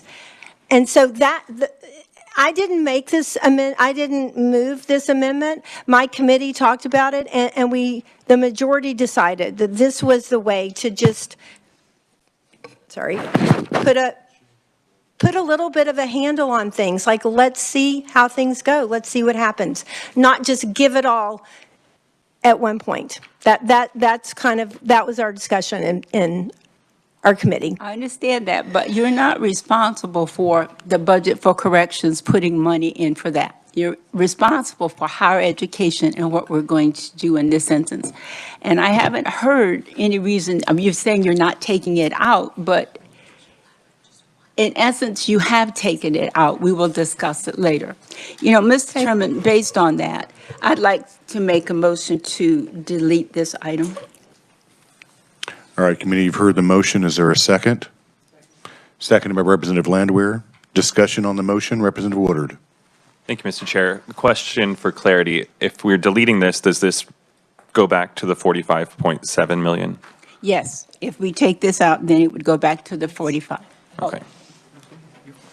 Yeah, you need to clarify your motion. Is this to put the 45 million total back in, aside from the budget recommendation from the Budget Committee, or discussing it omnibus, or I guess what is the language of your motion? I would like to put the 25 back in so that we're back to the 45 we started off with. Is that all right with the second? Yeah, because it kind of goes back to, Mr. Chairman, where I was talking about earlier. We either put it all in or we take it all out. I think a caveat that I would like my colleague to consider is language saying that the universities will come back with more detail of what that money will be spent for at omnibus, I can do that. so that they can give that to us. Because I got inflation, tuition, and what was the third one, Representative? Going back to the 2021, the restore, the funding level of 2021, 1.9 inflationary factor, and then the tuition. Yeah, so then we would ask Those three them to come things. back to us with details at omnibus and list out their priorities in that $45 million. Would that be acceptable? They did that. Is that fine with the maker of the motion? Yes, thank you, Mr. And Chairman. obviously, it's fine with the second. Representative Helgerson. Well, let me go back to, I didn't see in the write-up, nor have I heard, what has happened with tuition over the last 5 or 10 years. Do we have a chart that shows that this is what it's increased or decreased, and has it been the same at all the universities? Chairperson Humphreys. We were given a chart. I don't have it. I didn't know that was going to be the discussion exactly today. I don't have that chart with me. Some universities have increased tuition, some haven't, some it's been flat. I mean, it's been a little, Shirley, do you know where the chart is? I'd have to get it. Okay, we'll have to get the chart for you Well, to answer accurately. I guess whether or not we're putting in X amount of, hold it harmless or hold it at the same level, I kind of like to know, have an idea, and maybe you or the vice chair can say, we've seen a catastrophic increase, and that's why we saw a decrease in the population going to the universities. Or we're recruiting, our goal is to recruit out-of-state people because they pay more. You know, I think this is just one piece of the puzzle on whether or not tuition, you know, if they need $45.7 million, is how does it compare with all the other fees out there? Okay. Chairperson Well, we can Humphreys. get you the chart. It Well, I hasn't think been that's catastrophic, the by reason way. why there was a change in the language of the motion, was so we can have that discussion before we actually start working the budget on what the money is going to be used for. And again, I am suspect that we put this money in and then there's going to be a guarantee that we're going to freeze tuition. We did that before a couple years ago. We put money in and we had language in the budget bill that said you're going to keep tuition flat. And what occurred? We had some institutions who went to the Board of Regents and wanted to increase tuition. So I'm very suspect about the language that we put in regards to tuition freezes, because it's happened before. Representative Estes. Can I continue? You may, after Representative Estes. My thoughts were along the same, so of what we're looking for at Omnibus. I mean, to have a increase reoccur for 45 million every year, I want to know that we're looking at more than 1 year of a tuition freeze. And so that's part of what I would like to find out about at Omnibus time, what the universities are thinking and the regents are thinking. I would agree. Representative Helgerson.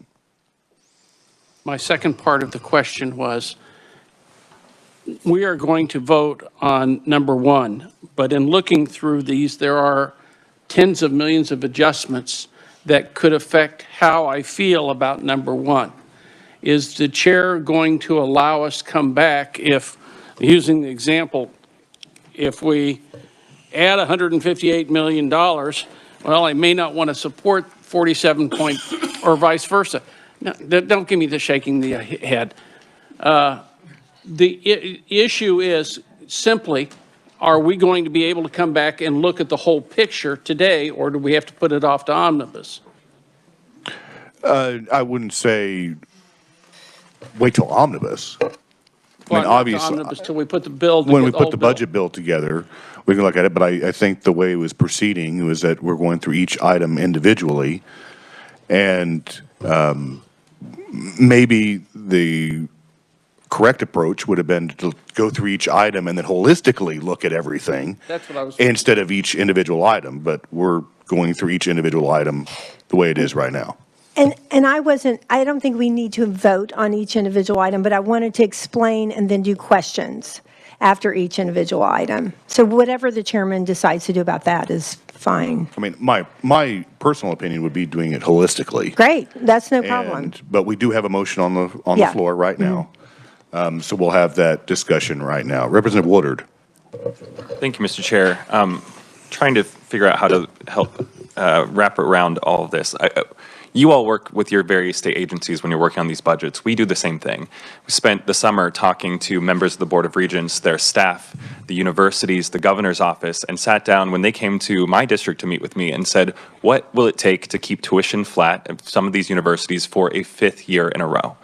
And I was pleased to see that through their conversations, through their advocacy with the governor's office, the governor's budget did include the language that would do what it would take for a tuition freeze at our institutions. And so we've heard from the various stakeholders. I can understand that some people might have hesitation with what's happened in the past before I was here, but I do believe that I've heard from enough of the members of the Board of Regents that if we are able to do what they have said it would take, which is a restoration of funding, a 2% or 1.9% inflation adjustment, and the part that I'm missing is sitting in the hot seat. The third item. The tuition freeze. Yeah. That's what it would take to keep it. So I believe this motion, which I want to support, the intent of this motion is, do we want to send the message that we want to keep tuition flat for a 5th year in a row at many of our institutions, or do we want to step back, not make that full funding appropriation, and see tuition go up at our institutions? Thank you, Mr. Chair. Representative Williams. Thank you, Mr. Chairman. And so as we talk about tuition and increases in tuition, or there's a 5-year flat, no growth in tuition, there's another little item that we should consider when we look at that, and that's fees. Fees for many schools are a third of the cost or more. What's happening to those? So if we're going to get answers back and we're going to look at it at Omnibus, I'd like to see what's happening there. Are there adjustments in that as well? Representative Woodard. Thank you, Mr. Chair. Those fees are determined by a different elected body. Many of the universities, those are set by their student governing bodies that also have to stand for elections. Those CEOs either approve or do not approve those increases at our universities. Representative Williams. Nevertheless, it's still important to see because those are costs that are incurred by the students, and so we need to understand what's happening with that. So that would be great. Any further discussion on the motion? Representative Humphreys. I'll just say that the will of the committee is fine. You know, it was our committee's intention to engage with the regents and see what this might do with just 20, but hold off on the 20.7. My comments earlier about the whole of the Appropriations Committee, I prefaced that by saying that was my personal opinion about what we need to do as a committee. We didn't discuss that in my committee about weighing different things and what are our priorities. I think as our committee, we all need to be weighing each one of our committees. And so that did not play into the piece, except with me personally, which is how I answered your question. So the will of the committee on this piece, the majority of our committee felt like that was a big ask of an enhancement from the universities, and we chose to do it gradually rather than all at once. So, any other further discussion? Seeing none, Representative Ballard, may close on your motion. Thank you. We've had a lot of discussion in between to make it very clear what this motion is: to remove the language in item 1, replace it with the full 45.7 million, and that we would ask the regents to come back with a detailed plan so that we can understand fully what they plan at omnibus or before, so that we can understand what we want, what the money would be spent for. Move your motion. I move my motion. All right, committee, all those in favor of the motion say aye. Aye. Opposed?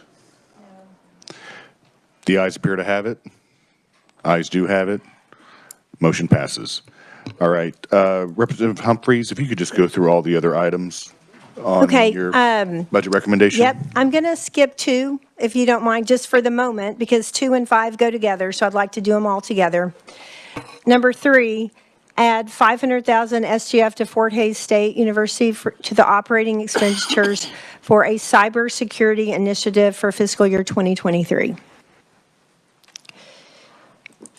Number 4, add $200,000 SGF to a newly created Benedictine College Engineering Program account in the Board of Regents for fiscal year 2023. I just feel like I need to explain this quickly. If you all remember, we passed a 10-year engineering initiative, $10.5 million that went to 3 universities that award engineering degrees. Benedictine is the only other college in the state that also awards engineering degrees, and they were not included in that $10.5 million. This was prorated by the number of degrees that are awarded as with the other universities, and so their amount would be $200,000, which would be an equivalent amount. Okay, number 5. Delete 15 million SGF from the 2-year college's special projects. There was an enhancement request that was 15 million for special projects for the community colleges. Our committee wanted to split that 2 ways. Take it out of just calling it special projects. Now, going back to number 2, put 3.1 million of that 15 into number 2. So add 7 million SGF, which 3.1 of it is coming out of that 15, to the Career Technical Education capital outlay to be divided evenly among, there are 7 technical universities and 9 community colleges have technical universities within them for their capital outlay. The funds have a 1-to-1 match from college or private donations. It's our intent that the 2024 budget bill include reappropriation language so the colleges would have up to 2 years to expend these funds. Okay, good. Okay, I'm going to continue on with the other part of number 5. We're deleting that 15 million. 11.9, the rest of it, 11.9, is going into a newly created fund, the 2-year colleges operating fund. Okay, so number 6, we're deleting all the languages associated with tiered technical education. Number 7, we're deleting 84 million, all the money that is dealing with non-tiered. Okay, and when you add 62.9, 84, 11.9, you get 158.8 million SGF. That's where that number came from. And it's going into a newly created fund, 2-year colleges operating grant. I don't know how much you all know about the tiered and non-tiered funding, but there's a gap every year, and we add a proviso every year that I believe we have for the last 12 years that says community colleges will be held harmless. So whatever they got the year before, they get this year. There is a formula that's very complicated and it's in depth, and it has to do with technical education and how many hours and what's needed and the teachers. And there's also the same with Gen Ed. That's how the community colleges are funded. And for the last 12 years, some of the colleges, according to the formula, says they should get this much, and they get more than that because they've been held harmless for all these years. Or the formula says they get this much and they are underfunded because that's what we've done for all of these years. So this year, our committee decided to take care of the gap. There's not a gap this year. And instead, we took out tiered and non-tiered. We again added, we're doing a 2-year college operating grant. Every underfunded college for the first time is funded to the formula this year, the way it should be. there are some schools that are underfunded in tiered and overfunded and non-tiered, and vice versa. There's some schools that are overfunded in both. There's some schools that are underfunded in both. This amount, $158.8 million, if you take each school, you combine their tiered and non-tiered, what they should be getting by all the schools, and you add it all up, that's where we get the $158.8 million. So no school is underfunded this year, and all the schools are held harmless when you combine their tiered and non-tiered for what they got last year. That's the piece of number 8. Now, number 9 goes along with that. And number 9 is saying, we've done all this work. The goal is to fund the formula appropriately, the way it has never been done for 12 years. How do we get there? Well, we can't get there by just saying, no, okay, we're not overfunding you this year. We're not going to hold you harmless, because their tax mill levies have been adjusted according to some of their community college funding. So I don't feel like the committee didn't feel like we can just cut them off in 1 year. The goal is to ease them back to actually accurately funding the formula the way it should have been done for the last 12 years. Some schools are going to get a lot less, but for the first time, the 19 community colleges have come together to say, we agree, we can't keep this up. We know we've been underfunded. Of course, the schools that have been underfunded are in agreement that we've got to accurately fund the formula. So to do that, to figure out how are we going to get to that point as quickly as possible, can't do it in 1 year. I think our committee felt pretty clear 5 years is too long. How are we going to get to the point where we are actually funding the formula the way that it was meant to be? And to do that, we said we're going to do a working group. And that's what number 9 is. That's the language we're adding. It's a 9-person work group. It's got the community colleges represented, technical colleges, Board of Regents, Senate Education Committee, Higher Ed Budget Education Committee, 2 members from that. We are all in agreement that something has to happen, and I know some people are very disappointed in the way things have gone for 12 years and said it's taken too long. I think for the first time, we intend to actually get to the point where there's no gap and we're doing it the right way. So they're limited to 4 meetings, no more than 4 meetings. I'm anticipating fewer than 4 meetings. That's number 9. Okay. Number 10, sorry, I've lost my paper. Number 10. Number 10 and number 11 go together. We're taking out, there was a new fund initiated by the governor, $25 million in need-based scholarships. And Kansas does rank at the very end of amount of need-based scholarships. And so we were in agreement that we should up that. And instead of a new fund, we're just putting it into the comprehensive grant, which is a fund that has already been established. Right now, $16 million is in that fund every year because because of our maintenance of effort last year, we added 8 more. I don't know if you all remember that. But so we're putting that 25, taking it out of the Kansas Access Partnership Grant, putting it in the comprehensive grant, which we already have.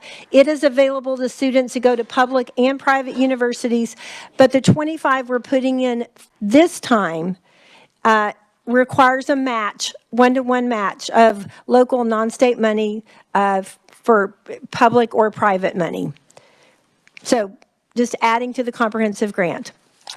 And then number 12, the Budget Committee commends Chancellor Girard on his fiscal responsibility, stewardship of state resources, and effort to generate revenues at the University of Kansas while cutting costs in fiscal year 2023.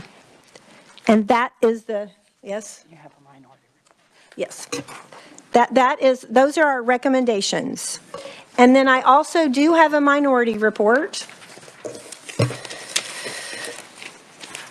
that I've got. Hang on. Is it?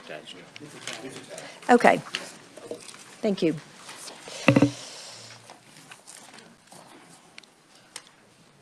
The minority report, I feel like we're a little low on time, and I hope people have, I don't know if you have questions about our other 12 recommendations, but I would be happy to answer them. I hope that you will all take a minute to read carefully the minority report. I don't think I'll read it to you. Y'all are capable of doing that. But it's basically challenging the Board of Regents to make sure that our students are going to universities to learn and that they come out with skills that will help them be citizens that are productive and not just to get degrees. So it's very interesting. Please take a look at that. All right, thank you, Chairperson Humphries. And Yep. yeah, we can read through the minority report that's attached to the budget recommendations for fiscal year 2023. We'll go ahead and open up for questions. Representative Carpenter. Thank you, Mr. Chair. As the college in my district has been one of the underfunded to the tune of, over the last 12 years, probably $20 million, maybe more. I want to be comfortable with that. But I applaud the effort to do this. And I also expressed my disappointment that it's going to take 3 years to get it done. I'd just soon do it in one, but I do applaud the effort. So thank you for that, Representative. We didn't say 3 for sure. I mean, I would hope, my goal that it would be sooner than 3, but we don't know yet. Thank you. Representative Estes. A couple of comments. Number one, I wish WSU was included in number 12. Maybe there needs to be a motion, but I think it's certainly merited, and I may come back to a motion on that. My main concerns are on number 9. I think, again, with WSU, when we look at the tremendous relationship that WSU has with industry and the amount of equipment and donations that come in to WSU for the purposes we're looking for, it seems a shame to me that industry is not on this list. And I would love to, I'm just going to make a motion. I move that we add 3 people from industry to this committee. I think that relationship is so important to everybody's success. So I'll make that motion if somebody wants to second me. All right, committee, you heard the motion. Is there a second? Second by Representative Francis. Discussion on the motion. Representative Williams. I appreciate the motion, and I think we all agree industry needs to be part of it. They were part of it in 2006. It shouldn't be academics that tell us what we need to fill the skilled gap in our workforce. So that's a problem in the entire work group. I would change it entirely. Number one, I would hope we don't even need it. But number 2, I would change it entirely to a workforce-oriented group. So I would maybe ask you to consider hearing some other options. I can withdraw my motion until I hear other thoughts from other folks. All right, is that all right with the second? All right. Representative Wolfmore. If she's withdrawing it, but I guess I have a general question is, how would we pick what industry? And I thought this work group was just to decide how we were going to fix that funding issue across community colleges. And it looked like these would be the appropriate people to weigh in on how they would fix that. So I guess my first question is, how would you even choose what industries you would want to weigh in on this? Thank you. Well, since it's been withdrawn, I mean, We'll wait to see we'll what the have that next one's. discussion later. That sounds good. Representative Helgerson. I'm trying to track back. You took 5, 6, and 7, and that's how you came up with the 158 million, 0.8 million. Is that right? 5 was divided between 2 different funds, but yes, part of it, 11.9. Mm-hmm. Is this plus 6 plus 7. What was the, and I didn't have a chance to look, what was the last year's appropriation for those same categories? Chairperson Humphries. Yep. I have to ask. Tiered and non-tiered. Okay. We'll have to look that up. We can look it up. Okay. Then does it mean then by doing number 8 then that increase is going to go on for 3 or 4 or 5 years, whatever the plan is. So that is the reason for the work group. But the work group's going to be looking at it for the next couple years.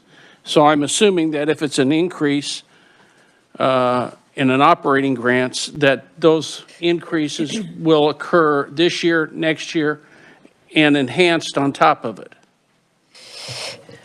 So if there's a formula to fund the community colleges, and and in the past, there's been 2 groups of classes, tiered, which is technical, welding and so on, non-tiered, which is gen ed.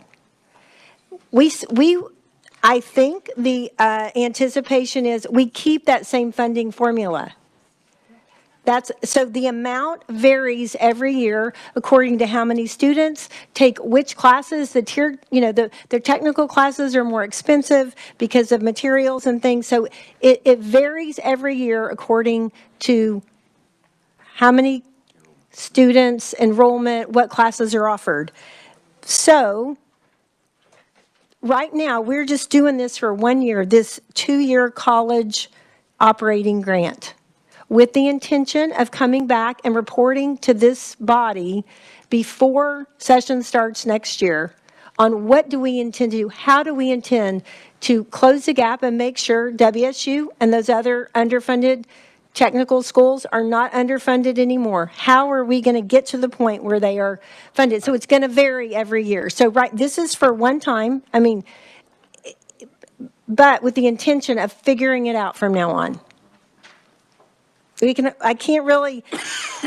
Did the governor recommend an increase or a decrease from last year's funding? The governor recommended $6 million increase for tiered plus non-tiered, $6 million increase. $6 million out of the $158 million ballpark. Last year for tiered and non-tiered. Okay. So last year, the funding for tiered was $61 million.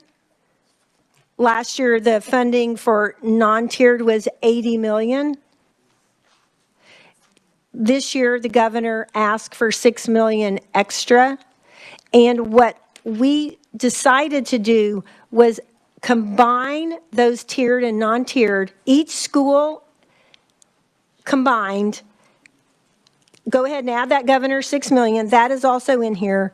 And then fully fund every underfunded school. That's how we got to that amount. Your proposal, did you share it with community colleges and the Board of Regents? Absolutely. And did they have a response? On board. Well, all of them were. Well, the community colleges in particular were very enthusiastic because for the first time, those underfunded schools are being funded for the first time. So enthusiastic support from the community colleges and the Board of Regents.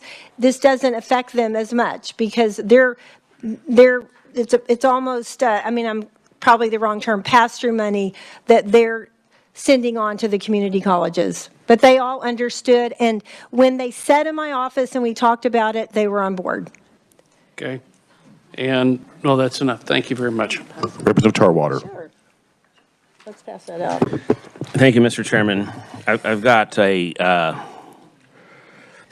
series of questions about a lot of this, and I'm not quite sure where to start. Promise Act.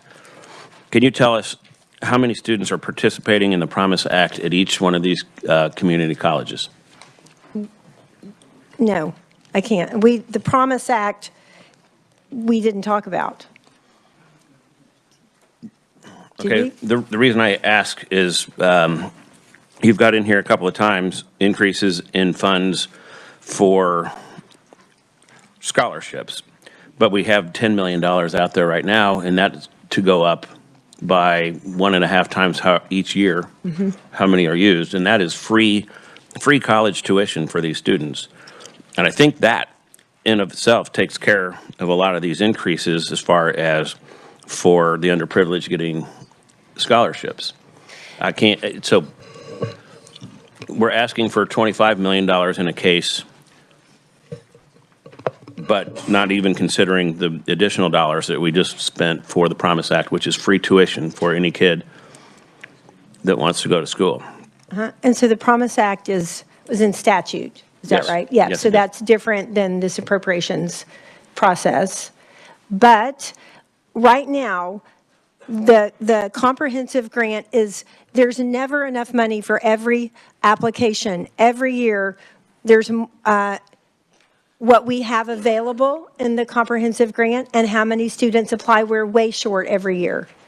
And so the 25 million, we still will be short. For students that are eligible for the comprehensive grant, we still don't have the money in there that they could get if we had it. So we're adding it. And as I mentioned, I think Kansas is last in our neighborhood of states and like 47th, I want to say, among all states in need-based aid to college university students. I would say the Promise Act would qualify for that, Mr. Chairman, for need-based aid, because that's exactly what it is.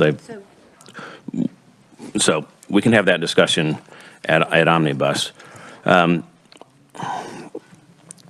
As far as the tiered versus non-tiered, I'm not comfortable separating the two of them. And I've been approached by a lot of the community colleges and asked to support a proposal that would hold them harmless, the ones that are overfunded.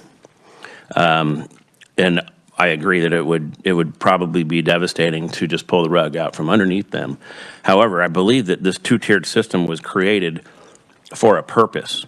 And we've got $84 million for Gen Ed, as you put it, and then another $62 million that was for the tiered technical state aid. Those dollars were separated or added, actually, in 07 or 08 or something. They were added so that we could address the needs of the business community in highly skilled positions. Those classes cost a lot more than general education, and those dollars were to be rewarded to colleges that actually took up and incurred the extra expense of offering those classes and had enrollment in those classes. And by combining these two, I think that we're going to lose track of the separation. And by funding the colleges, all of them, as they were the previous year, and adding to it, that $158 million is never going to change. It's going to do nothing but go up. Was it discussed, the importance of separating them and the cost of the education for the technical state aid? Absolutely. And the funding formula is not going away. Then why are we deleting 6 and 7? I think you need to leave those The reason separate. we're doing it is, and you all just got this sheet passed out to you, the reason we're doing that is because if you look at, I'm just going to, number one, Allen County, they are overfunded by $866,000 in tiered. They're underfunded by almost $400,000. So this year, they're going to get an appropriation that combines those two things together. That's why we combined it together only for this year. Then we have the workforce, and the purpose of the workforce is to keep the formula that's tiered and non-tiered, and to figure out a way to fund the formula, to accurately fund the formula, to implement the formula that was put in place that's never been implemented correctly. This year is a reset year where everybody comes out even when you combine the two of them. And then we have the work group to figure out how do we move forward from here on to make sure the tiered and the non-tiered are separate. We're not doing away with the formula. We're only doing this year so that we can combine the two, the universities together. Representative Tarwater. Thank you, Mr. Chairman. Well, so that's my point exactly, though, is you're combining the two together only for this year. It's going to be very difficult to separate them out going forward. You're also adding funds. And of course, everyone will be on the same page if you're going to finally fund the underfunded colleges and still hold harmless the overfunded colleges. If you want to, it just seems a lot. It seems like a lot here. And you're going to, my guess is that 158 million is going to stay at 158 million or grow. It's not going to go backwards. And as far as the working group goes, I agree with the previous speaker. There is not a business represented on here, and that's what this tiered system was created for in the very beginning. We have a workforce nightmare in the state of Kansas when it comes to skilled workers, and that's kind of why we did the Promise Act to address the highest needs, which is why I asked my first question: how many of these colleges are participating in the Promise Act, and how many students are going to each of these? I'd like to know that from staff before omnibus if we can, because that was created for the highest need and the highest paid jobs in the communities. And if our community colleges aren't offering those courses and those students are not going there, that's what we need to address, not funding. Funding follows the classes that are more expensive.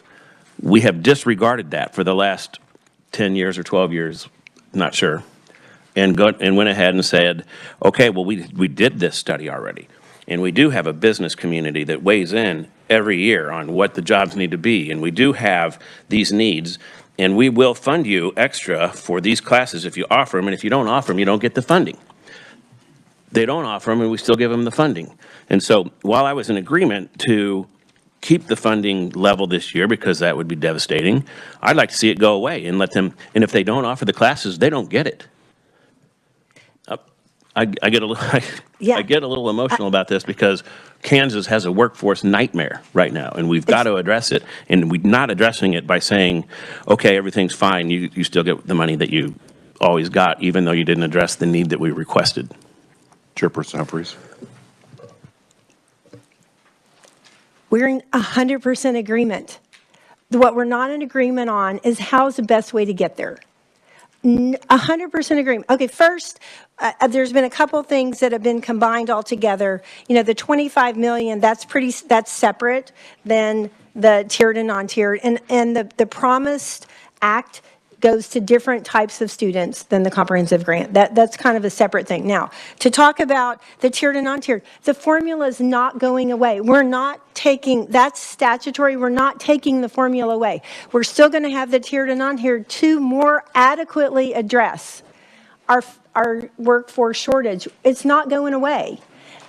What we had to do is a reset to say we have been messed up for 12 years, and we haven't been funding everything correctly. So how do we get back to where we need to be? And this is what, with a lot of people weighing into this, what is the best way to get back and have a reset so that we fund the formula, so that we have those tiered classes that if they are not offered, they do not get paid for. I mean, that is absolutely clear. That's why we're not going to keep overfunding the schools. Why we can't cut them off this year, but maybe in 2 years, how we're going to gradually get them back to that point. We're not doing away with tiered and non-tiered.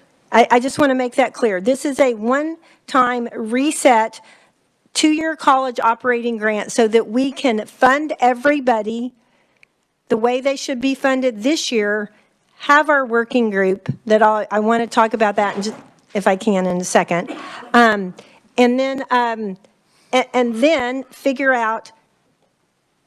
I don't know how to say it any different. I agree. We need to. Our committee said we've got to fund the formula. Keep doing what we set out to do. And when there were business people on the working group in 2006, well, how'd that work out? It hasn't worked for 12 years. Right now, I think the community colleges are committed. The technical colleges are committed. The legislators are committed to doing the formula. How do we get there? That's what we need to decide is the funding piece. We know how important workforce is. That's a given. I'd just like to make an announcement that Representative Hoy has replaced Representative Carlin during our extended time this morning in.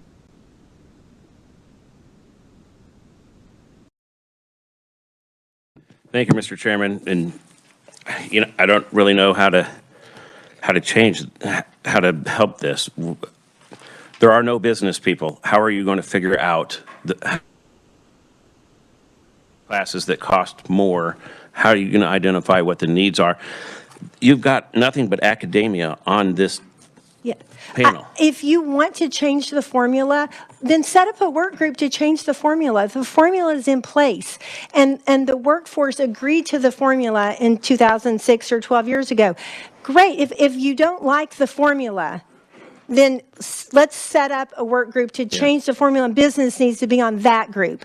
On this group is trying to figure out how to fund the formula that business has already agreed to. Right, so the formula is the Tech Ed Authority sets the classes and the needs for, and they're a group of businesses. They're run by businesses. And so that's how you identify the need. The funding is based on who offers the classes, and if you don't offer the classes, you don't get the funding. And you say it hasn't worked for 12 years. That's because for 12 years, we've always given the carrot and not the stick. The stick is you don't get the funding if you don't offer the classes. And so that's what we need to do here. We need to say, okay, we're going to hold you harmless for one more year. Then if you don't offer the classes and you don't have the enrollment, you don't get the money. And you need to budget for that. You can't continue. We did this with nurses a couple of years ago. You can't continue to coming back. And you know what? When we did this with nurses, they came back the next year and found the funding, and they're thriving. That's what we need to do. So We're in agreement. I mean, I would do that. We're in agreement. I'd like to see us just delete all of this and say, you've got one more year to figure it out. And figure it out. We have a system in place. We don't even know if it works because we haven't ever done it. We've had this group that made these recommendations. I'm not quite sure how to do it, Mr. Chairman. I might wait a little bit and see what other people have to say, but yeah. Thank you for now. Representative Woodard. Thank you, Mr. Chair. I forgot I had my hand up. It was just on the Promise Scholarship piece, which I do appreciate and was very excited to support. For this, the funding is the state funding share. So the Promise Scholarship, while is amazing, and I'm glad to see and look forward to seeing the numbers for all the institutions, that impacts the tuition part of the three-legged stool of the community college funding, which is tuition, taxes, and state funding. So that would replace scholarship dollars and probably not impact a whole lot of the state share. Thank you, Mr. Chair. Representative Williams. Thank you, Mr. Chairman. And this discussion, and thank you for allowing us to have it, because it is long overdue. And we brought it up 3 years ago, and it was going to be sent back to committee. Time ran out, and we couldn't address the issue. But it makes a huge impact on many of our communities, to the tune of Wichita Tech in, actually, would you pass out the two charts? Last year alone, Wichita Tech lost $5.962 million. Butler Community College in gap funding lost $3.356 million. Hutchison Community College, $2.513. Johnson Community College, $2.3 million.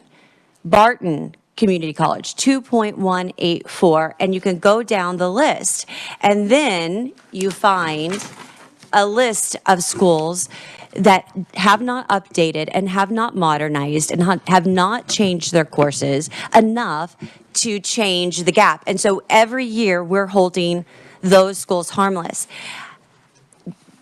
The U.S. Department of U.S. Chamber of Commerce did a study, and they asked, this was in 2020, they asked those that were providing employment, HR, what's the percentage of your employees that are not ready? They do not have the skills they need in order to take a job. 48%. 48% of their applicants did not have the skills that they needed.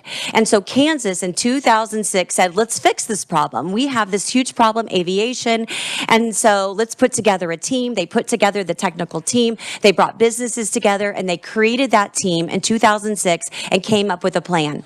The next year, they started this industrial, or the Technical Education Authority, that actually established that you have a non-tiered class, that's your general class, and to deliver a non-tiered class, it doesn't cost the same as it does 6 different levels of technical courses.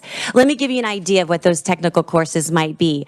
They might be aviation maintenance. It might be airframe repair, aerospace coding technology, HVAC, climate energy control technology, CNAs, Microsoft and software updating, millwork, CAD draw, aviation repair, radiology technicians. Any of those courses would be part of the tiered courses. And to deliver a tiered course, there's a ranking of 6. And in order to deliver it, it takes money. So back in 2006, and by the time it was 2013, we had the formula that was in statute. What it says in statute is that the K board decides the formula. That's what's in statute. And so all of the schools knew what the formula was. It was based on tiered and non-tiered. And so what happened was technical schools and community college started spending the dollars to have these courses. Can you imagine the cost to implement technology, equipment that these schools were doing? And every year that they did it, guess what happened in return? We didn't fund it. We didn't even fund it proportionally. What we did was say, you know what, good job that you made this investment, but you're not going to get your money. And I'm going to give you an example. There's a sheet here that's stapled together, and it has post-secondary tiered technical. That's the first page. For all of those schools that are listed that are in the red, those are the schools that were held harmless. That's the money they received when the formula changed that they did not, quote, unquote, earn. They did not, it was based on, for example, a non-tiered credit course would be $222 for 1 credit versus some of those others where you have to buy equipment and update technology might take $500 to deliver that course. And so now I want you to turn to the very back page. That's the cumulative for the last 8 years. How much did our community colleges invest in and not receive funding? For the last 8 years, Allen County, 1.5. This is both of the tiered and non-tiered. For Barton, they lost $27 million because they invested in that. That's what we should have paid, but we didn't. What did Butler lose? $34 million. Go all the way down the list and you will see what communities invested in and did not receive. Now, you could say, well, the state didn't fully fund. They didn't fund the formula, so they wouldn't have received all of that anyway. But you know what they did do? What we did do, because a proviso was added every year to hold schools harmless so they wouldn't have to update, so they wouldn't have to modernize. So what happened was a disproportional effect. The schools that did not update, did not modernize, did not create jobs that would fill the skilled workforce gap, they were held harmless. While the ones that continue to invest, continue to have more students enrolling, they lost money. So what happened when $34 million of gap was not provided to my area? They charge in property tax. So this is a huge issue because I'm just going to give you an example. Butler County, 80% of our enrollment comes from outside the county. 69% comes from my neighbor, Sedgwick County. So we're paying for that. We're not only paying for what the state doesn't fund, we're also holding, for example, Cloud County or other Cowley County harmless while we're charging my taxpayers. And when we say community colleges were in agreement, initially when this plan came out in 2013, 2012, and it was really implemented, community colleges pushed back. But then they couldn't win. And so then they started agreeing. They were locking hands and said, okay, we'll hold everyone harmless. But what did that do? That put the money on the taxpayer. That put the money back on me, and that's not fair. And just because the community colleges say this is fine with me, it's not fine with the taxpayers. And this is an unfair way to do and operate. So what you're looking at is last year's gap funding, and you're looking at the 8-year cumulative gap funding. And if we're going to answer the workforce crisis, and it is, for skilled labor, then we have to hold schools accountable.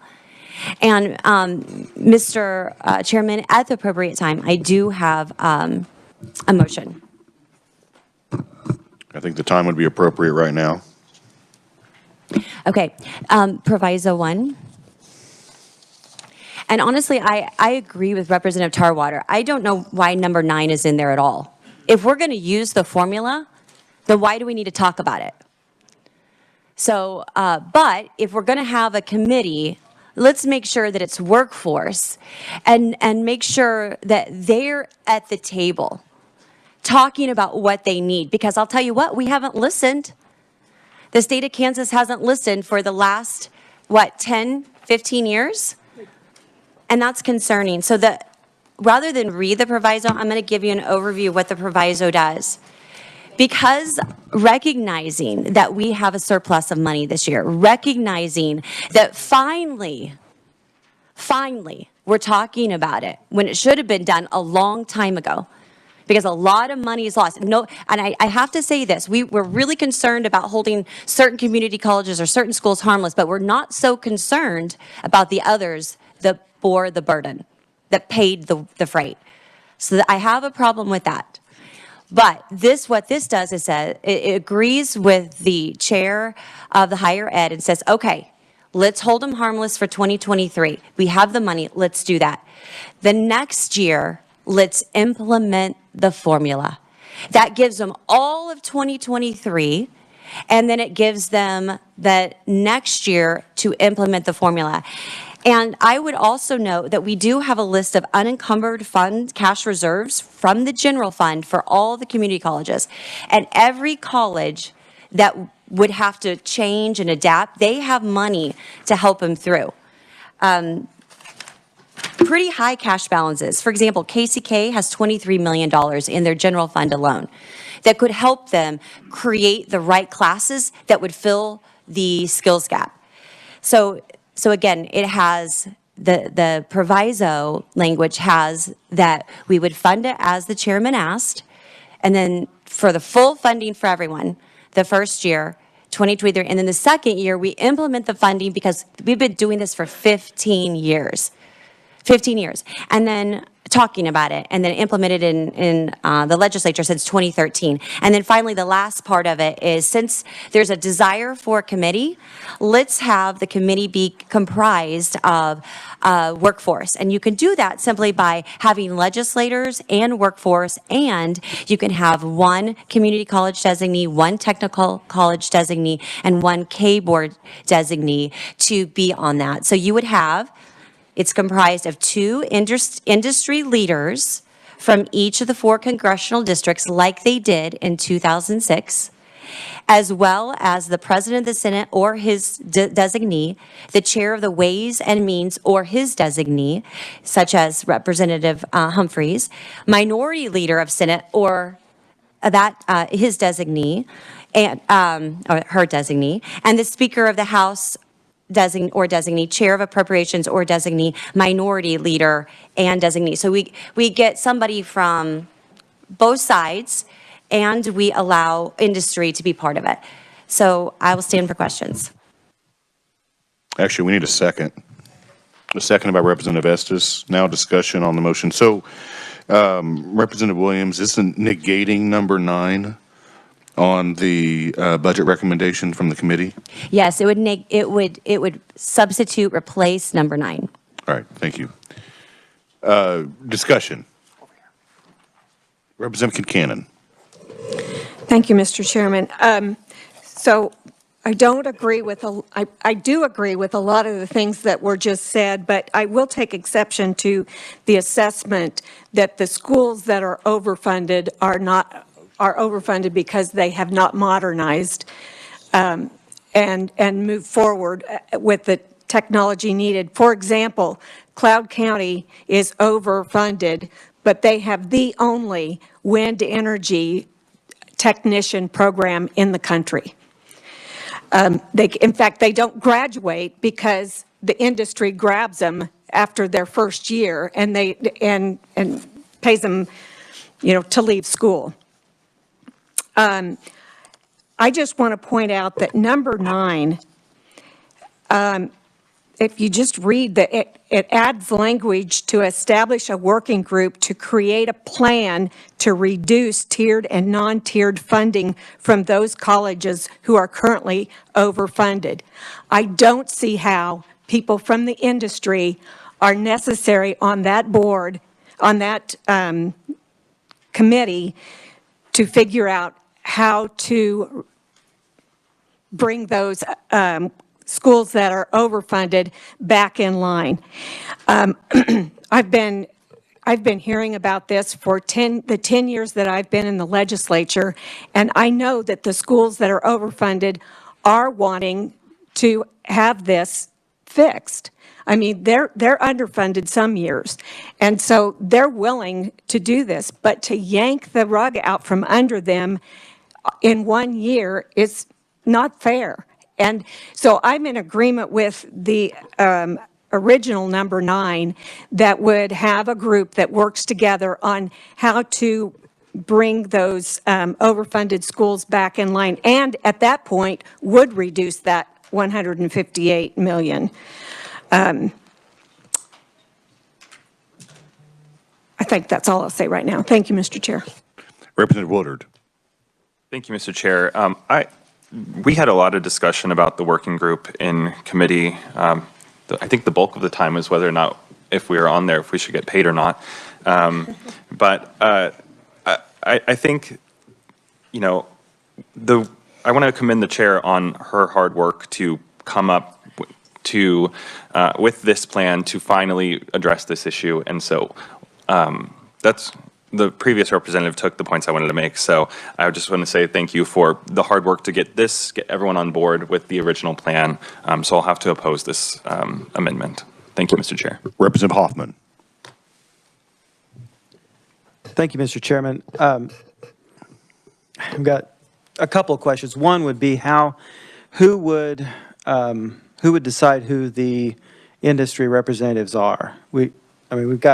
The other ones we kind of know who's going to appoint those, but who would appoint the private sector representatives? Does it say in the?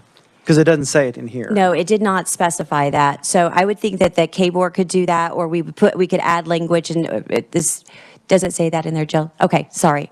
Jill, will you show us where it says that? Those folks, there's 4 appointed by the president and 4 appointed by the speaker. So 1 member from the private sector representing industry in each congressional district appointed by the speaker, and then the next proviso is appointed by the president. So those 4 from each congressional district would be appointed by the speaker and by the president. Okay. If I may continue. You may. I think part of the issue here is that we're actually talking about 2 different things, and I don't know if this amendment would put those together or not. But we talk a lot about the schools aren't providing what they're supposed to, and the non-tiered and the tiered. But what we don't realize is that can change every year. What is a tiered course can be a non-tiered course the next year. It's all up to KBOR, and I really think that part of the issue is the formula itself. We've been saying we need to fund the formula, but part of the issue is the formula because the formula is not in statute. The KBOR has decided the formula, and that can change every year. not only can what is tiered and what's non-tiered can change, but the amount of money that each one of them is worth can change by quite a bit, because what they do is that they go out and say, you've got a welding, this college has a welding degree. How much does that cost you? Well, one college says it cost me $300. The other one says it cost me $600. So, okay, this year we're going to fund it in between that. It's very arbitrary. And so I think if we're going to look at the funding, which we need to get the funding taken care of, but we also have to look at the formula. And so I don't know if this fixes that or if we should go with the other one. I'm kind of torn on it. But we can't just say that the formula is okay, because if we're going to fund it and we're going to say here in the appropriations that we're funding it, we really kind of need a little bit more of an idea of what that means. And I really think that the formula probably ought to be put in statute, and it's not right now. So I don't know. That's just, I'm not sure on which way I'm going to vote on this. Thanks. Representative Williams. Thank you, Mr. Chair. And so I want to elaborate a little bit on the formula. So every single year, you have the Technical Education Authority that reviews the different courses that are needed in order to fill the skills gap. So that's a group of industry leaders that are looking at where are the gaps in what we need in aviation, in engineering, in healthcare, and they're updating those programs and the cost on that. In order to calculate it, it's not arbitrary. There actually is a formula that uses the instructor's cost, and they use that from annual reports on cost and productivity study, along with the National Instructor Cost Study. So there's two different cost studies that they use, so it's not arbitrary. I did ask that question too, because it might cost me a whole lot more than my neighbor in another county, but that's not how they assess it. It is through those two national and regional cost studies. Second, the instructor cost, they also take the instructional support costs. That's the public service plus the academic support plus the student services. So they're calculating that as well. And they're not just basing it on what the universities or the community colleges or the tech colleges are saying. They're looking at data, and this industrial group this tech group is one that also helps with that. The third thing they're doing is institutional support costs, operation and maintenance of plant. So they're weighing that in. What is the cost think about it. If you're going to have heavy technical courses, your electric rate's going to be a lot higher too. You're going to be running all kinds of machinery, and the professional development for those instructors to stay current is a lot more expensive than English 101. And so that's the thing, is that many of these schools have put a massive amount of investment, and they have not been compensated for it. So they are actually funneling money into the workforce, while others not to the same degree. I appreciate the wind energy example. That's wonderful. I know every school has many great examples, but overall, the totality of it, it's holding some harmless, is harming those that have actually moved forward and done the things that at least that our workforce said we wanted. Finally, the last thing that's put in the equation is excess costs, because there are excess costs, and there are literally 6 different tiers. So for me to deliver a welding may be a lot less than a CAD draw. I don't know, but they have that calculated, and so every single year it's updated.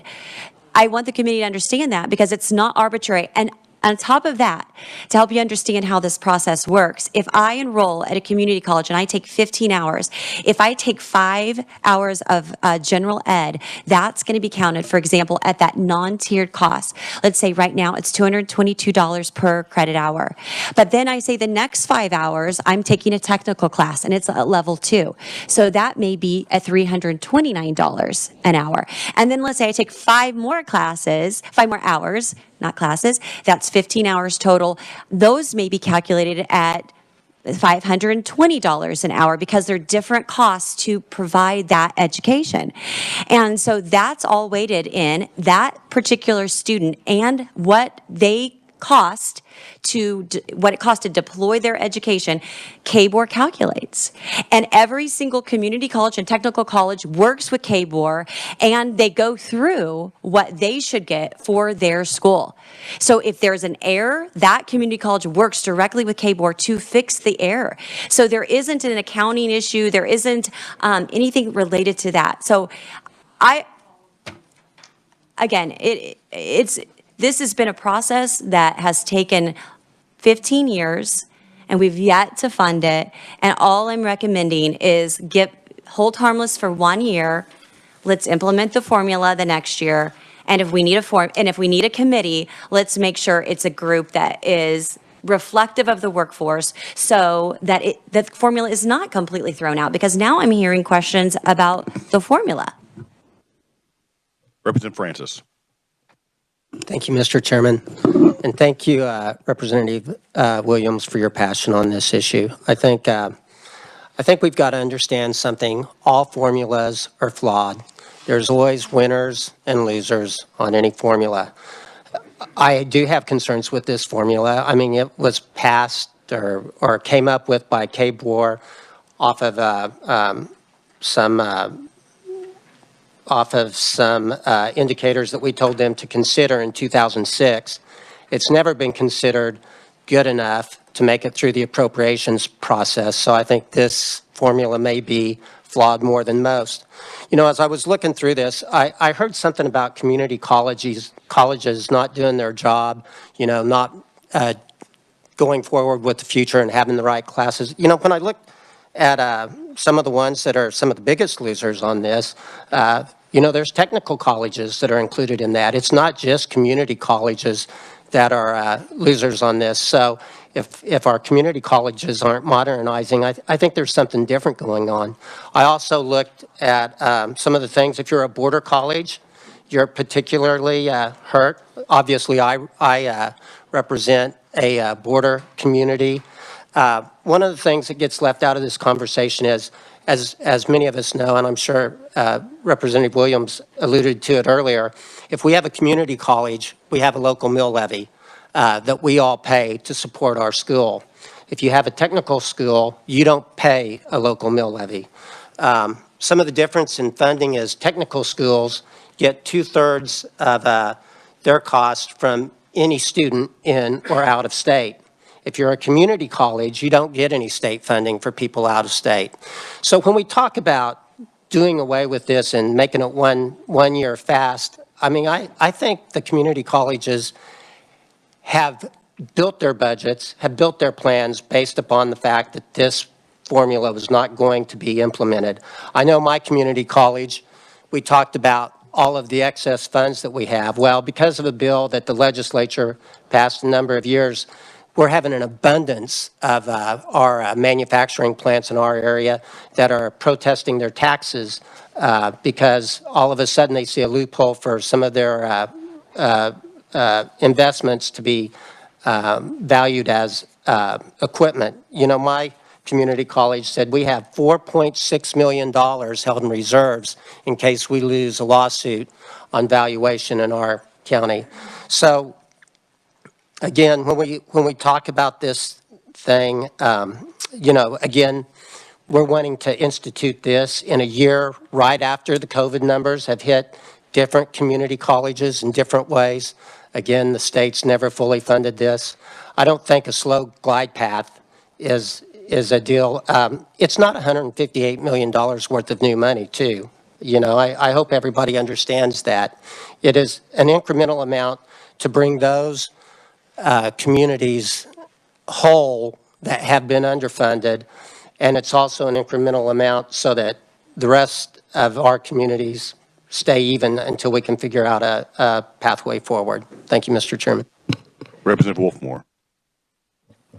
Thank you, Mr. Chair. So I'm going to support the work of the committee because I think from listening to all of this, everyone recognizes, everyone agrees that this has to be fixed. This seems like and the committee seems to have the right people on it. They understand community colleges, people from the Board of Regents, and then people from this committee.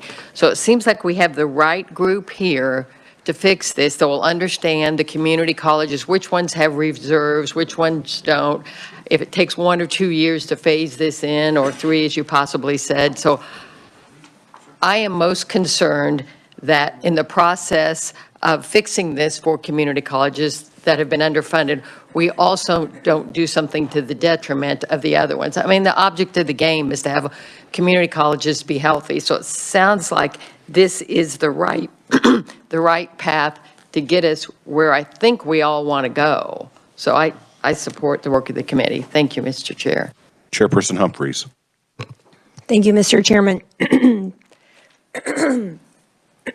Sorry. Okay. Thank you for the good discussion. I want to thank Representative Williams. I am equally as passionate as she is about funding the formula. That's what we need to do, and I appreciate her. I chose not to bring all of these charts to explain how deep in the hole some of our community colleges are and how overfunded some of them are. It is a serious problem. There have been devastating consequences. It has landed on the taxpayers often.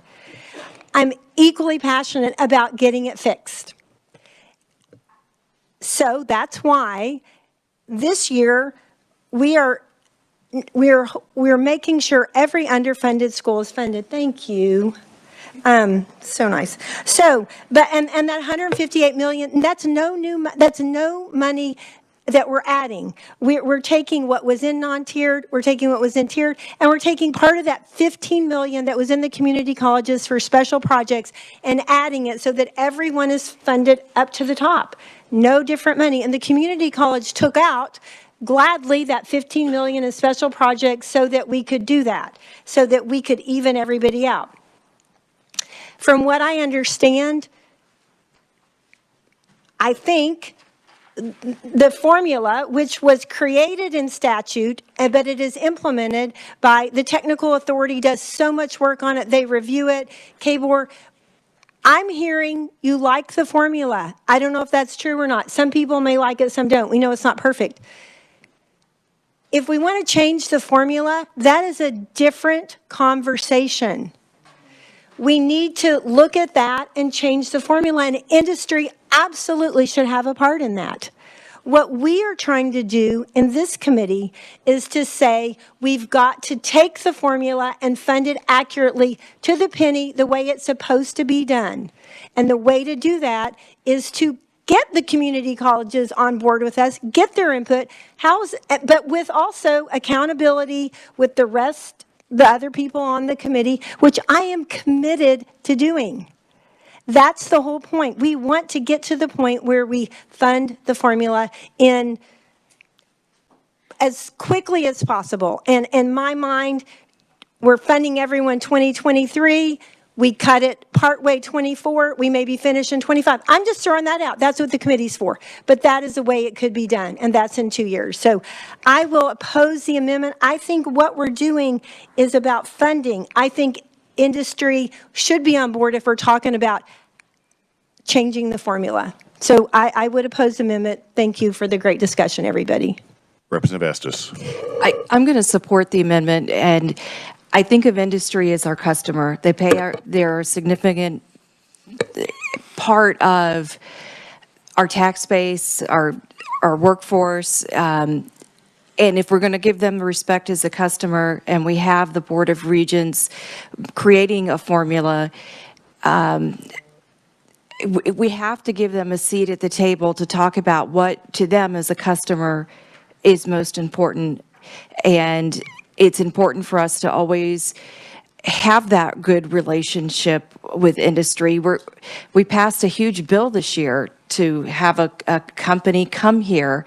And I think this is an important phase in that process, that industry is at the table and listening to that we're listening to what they need, and make sure that every step through this process, they're getting to express that, feel respected and appreciated for providing taxes and jobs for Kansas.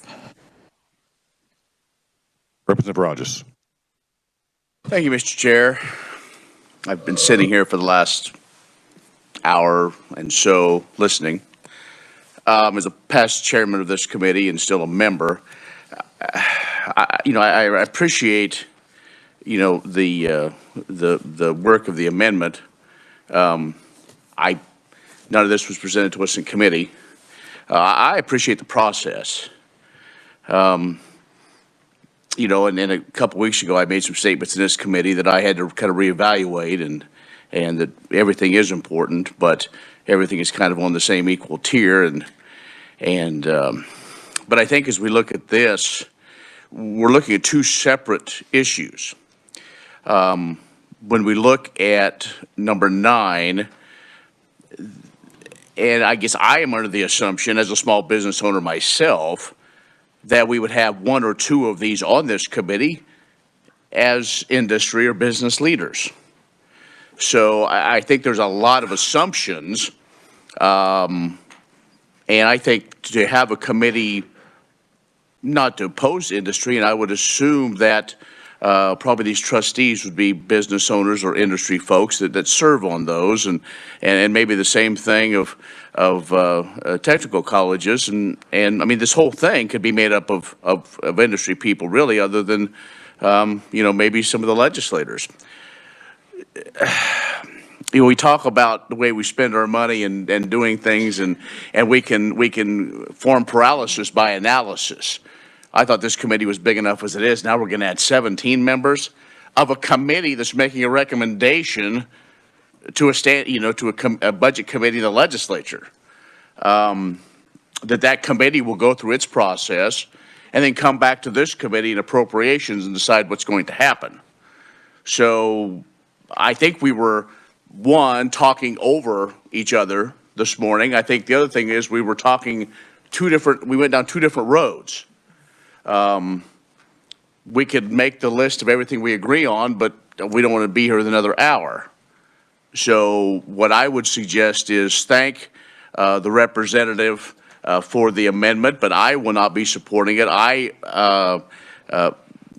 didn't disagree with everything that we came up with this committee, but I do support the work of the committee. I support my chair, that her passion was well noted during our committee discussions, and she wants to do what's right.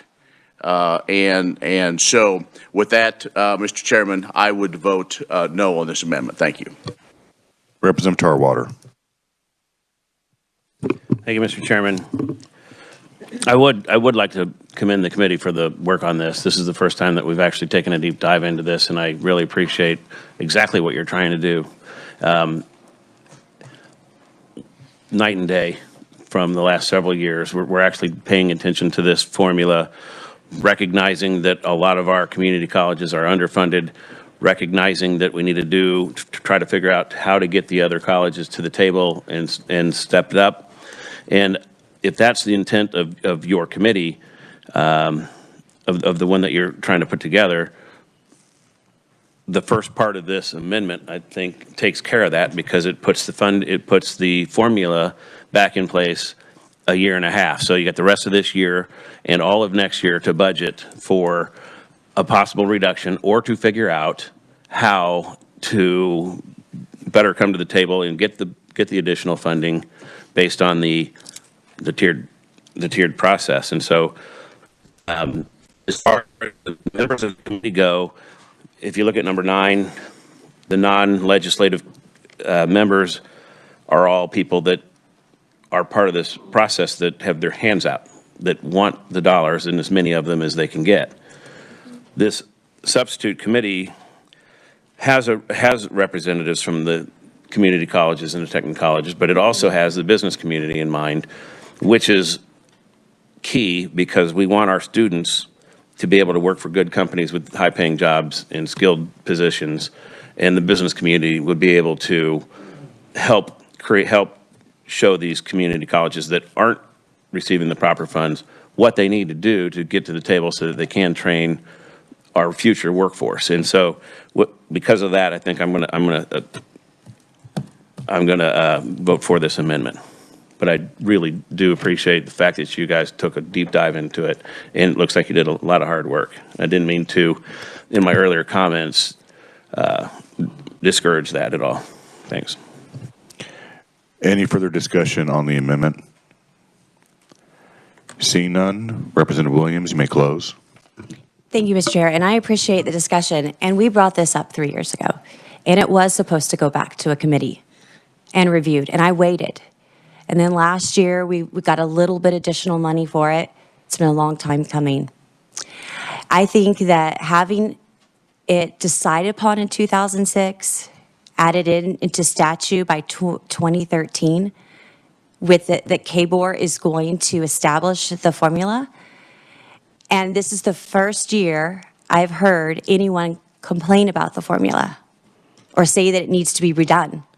Because in the past, the provisos have only been about one thing: status quo. Holding harmless. That's all it's been about. Nobody wanted to talk about the formula. The formula, if I look at it, and I also heard comments about this is going to hurt the schools, it's going to devastate the schools. What about the schools that have already been hurt? What about the $34 million that was invested? What about if I were just to look at one community college? I'll take Barton Community College. That's not mine. They deployed $2.9 million more in general ed classes. Now let's note, enrollment's down across the board. But even with that, enrollment being down for everybody, everybody's struggling with that. Even with that, Barton deployed $2.997 million more than they received back. Why? Because we held others in a harmless place, and we did not proportionally give funding back. So that's how much more they're adding back to Kansas compared to the others. And I'm not suggesting that there aren't other variables and struggles, but that's real investment that they didn't get to see. And then the technical side, you can see that as well. That's real investment that they did not get to see. That's real, those are real dollars that communities put in, invested to deploy expensive courses that our industry said they needed. And what I'm hearing our committee say today is that that's okay that some communities lost 30 million or 40 million or 15 million because we have to hold others harmless. And we need to give them more time because 15 years isn't enough. That's what I'm hearing. And that is the frustration.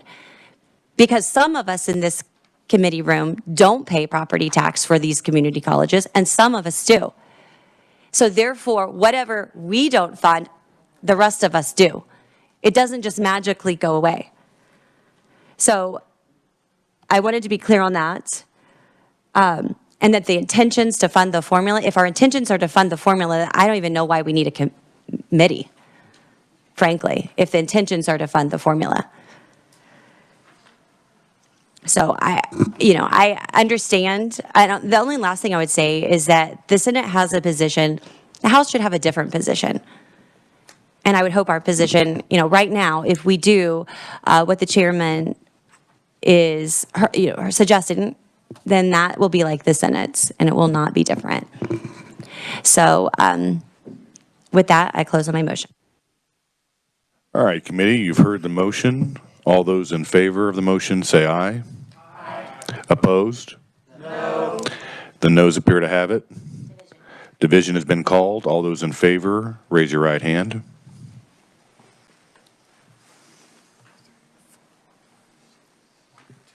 That's 7. Opposed, same sign.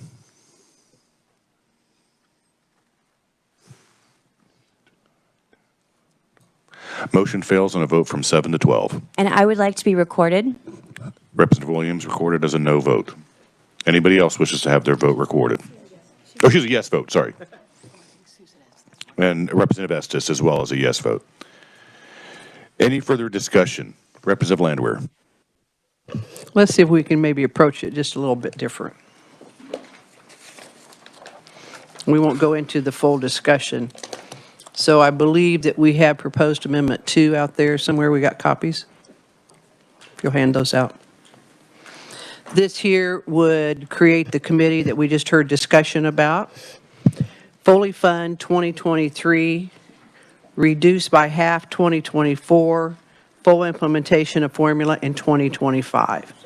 Keeping in mind that the working group could come back at the end of 22, before the 23 session, and say that the half, reducing by half in 24 doesn't work, and that could be changed. That's my amendment. All right, committee, you've heard the motion. Is there a second? Second by Representative Helgerson. Discussion on the amendment?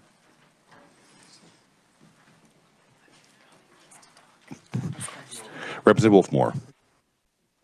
Could you go over that again, and maybe, it sounded somewhat similar, maybe you can tell the changes and explain it a little more. Thank you. Creates the same committee, fully funds 2023,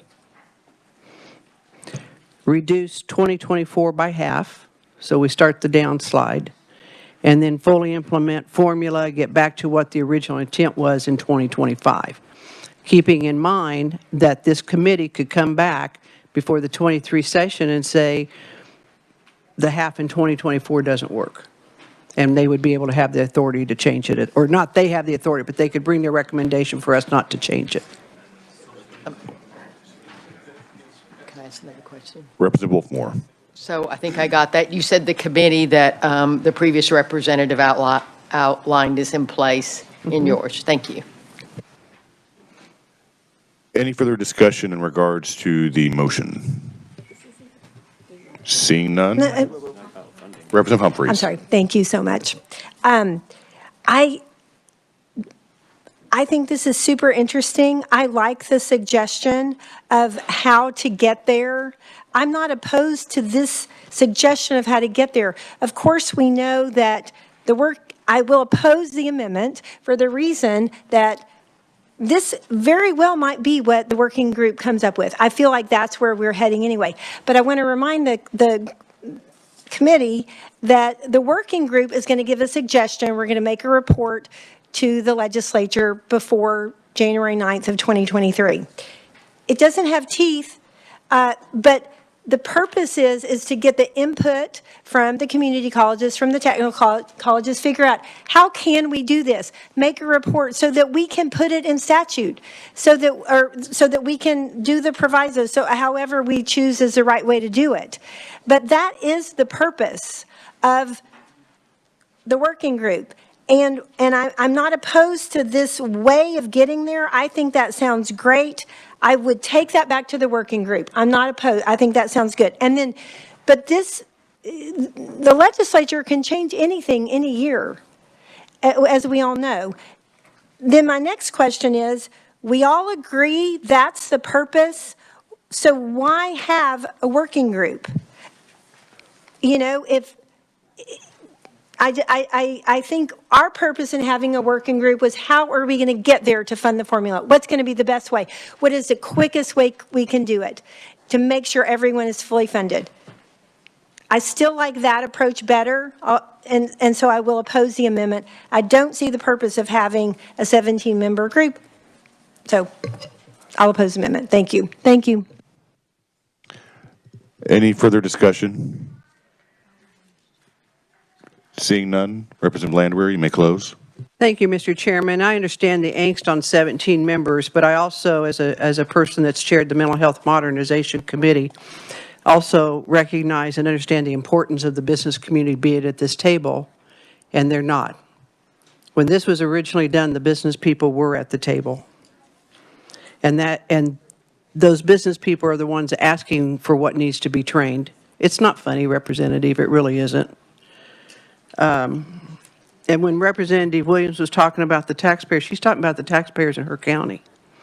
Where these community colleges set, they're picking up the slack. I don't have to. I don't have a community college in Sedgwick County. And some of these small counties maybe don't have the growth that they have in Representative Williams' area. So we're picking winners and choosers with our taxpayers, which I don't think is fair to them. I don't know why we would be opposed to having more business people at the table to make this decision. So at this moment, I would move my amendment. All right, committee, you've heard the motion. All those in favor say aye. Aye. Opposed? No. The noes appear to have it. Noes do have it. Motion fails. And Representative Williams would like on the record, as does Representative Landwehr and Estes, as voting yes. Anybody else who wishes to have their vote recorded? All right, seeing none, we are back on the budget for fiscal year 2023. Representative Estes. Okay, I'm going to go back and make a simple amendment that I think brings together some of the thoughts that everybody's expressed. And I'm going to make a motion that we add to number 9 that the Speaker of the House and the President of the Senate can each add one person from industry, and that the Tech Education Authority can add a representative from industry. All right, committee, you've heard the motion. Is there a second? Seconded by Representative Landwehr. Discussion on the motion. Representative Buchanan. Thank you, Mr. Chair. I don't oppose involving industry, but I think we're still missing the point here, that these are the people who are wanting to straighten out, to rebalance and recenter this. And I think that, you know, to say that these are the people who are coming with their hand out is kind of a miscalculation, because these are the people who are wanting to fix the overpayment and the underpayment and trying to get that back in line. I don't understand where industry people have input in that. This is simply to address the reduction of tier and non-tier funding in those colleges. So I think I'll oppose the motion, but I'm not against it if this group wants to recommend to readdress the formula. I think by all means, then we need to have industry there. But where we're just looking at how to straighten out the funding, and overfunded schools they're on board with this too. They just want to be able to have time to ratchet it down. So, you know, I think all this time we've been talking about two different things. And I will agree with the work of the committee on number 9. Thank you. Any further discussion? Representative Estes, you may close. I'm just going to add that to me, this, including industry, is a voice of the customer, and they're directly impacted.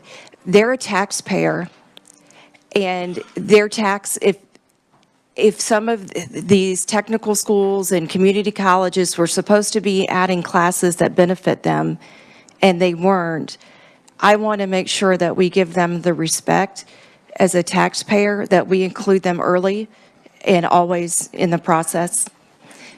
And so the decisions that this committee makes will impact them.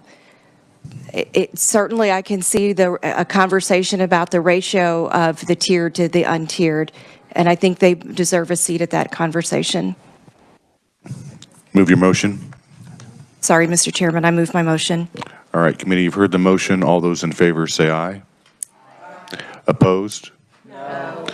The noes appear to have it. Division has been called. All those in favor, raise your right arm or hand.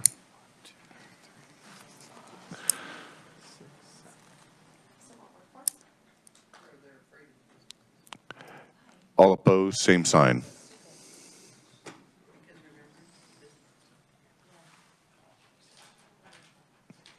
Seven to 12.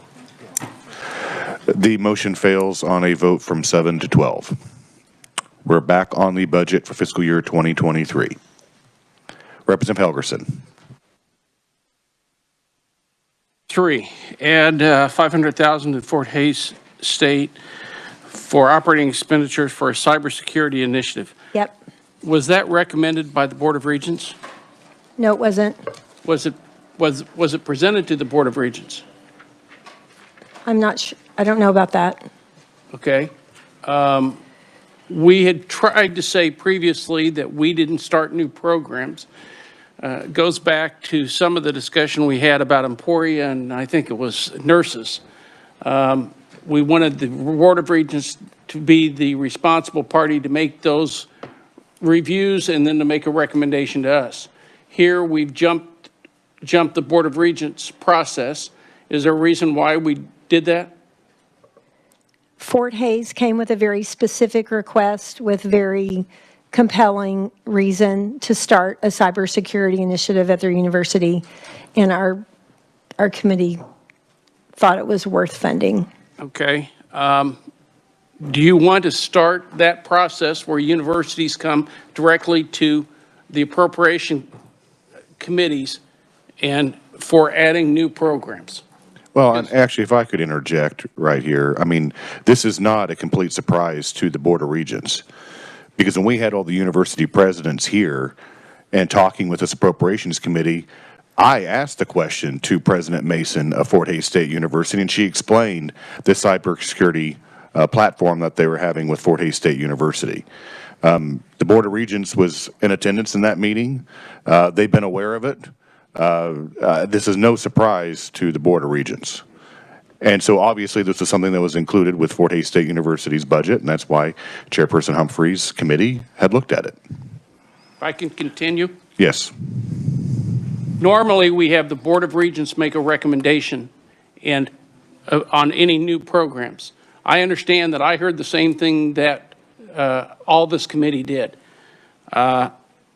If we're going to encourage universities to jump the process, that's fine. I'm asking the question if that's what we're doing. But I didn't hear the Board of Regents say they endorse this process in this program as a new program.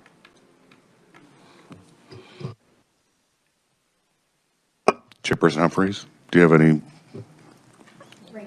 Representative Woodard? Thank you, Mr. Chair. On that, you know, all these agencies, and I'm new to this committee, but already we've seen things come up after they have submitted their budget requests. I believe the universities have to submit their budgets in September. So this would have been September of 2021.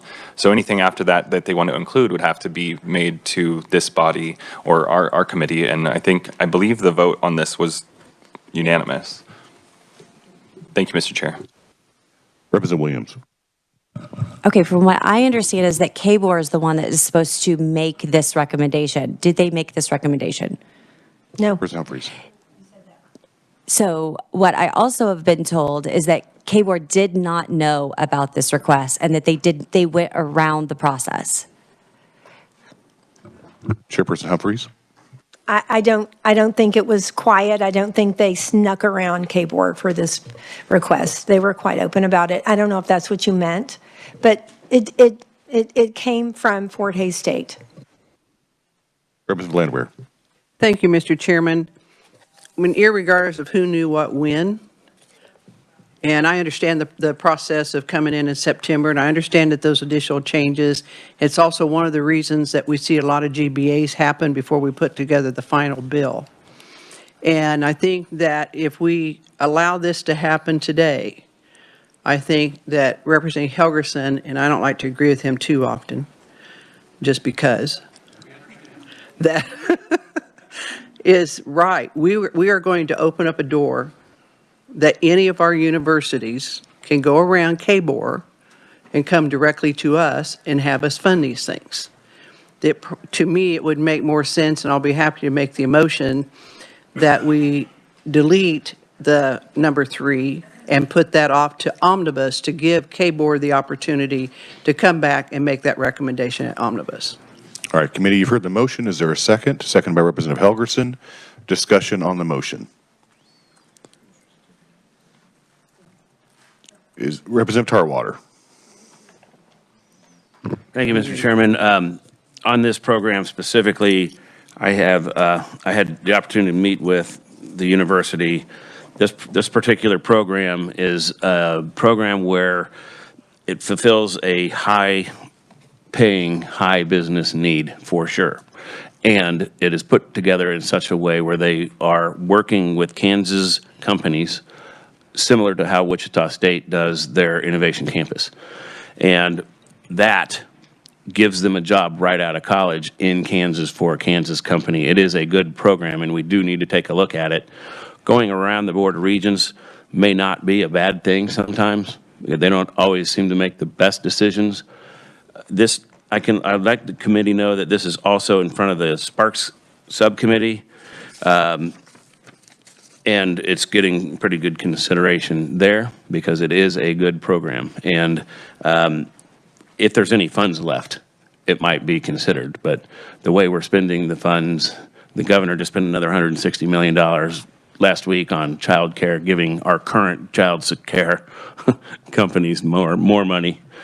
And so who knows if there's going to be money left for it, but I would say that this is a very solid program and one that needs to be considered regardless of whether or not the Board of Regents thinks it's a good idea. Thanks. Representative Rogers. Thank you, Mr. Chairman.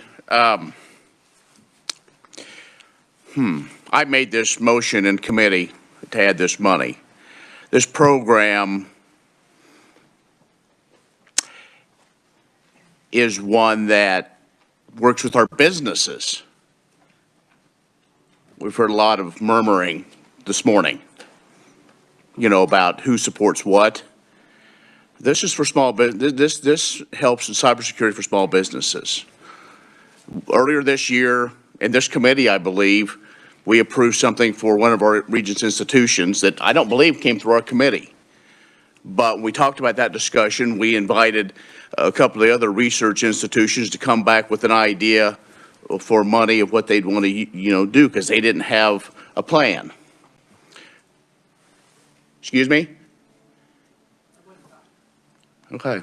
Well, so while we look at dollars and cents, and quite honestly, in the last 2 years, their numbers are huge. And it seems like 500,000 seems to be kind of the going rate, which is unbelievable for projects that don't think will get under the radar. This is not meant to go around anybody. This is simply a matter of a project that is supported by the feds as well.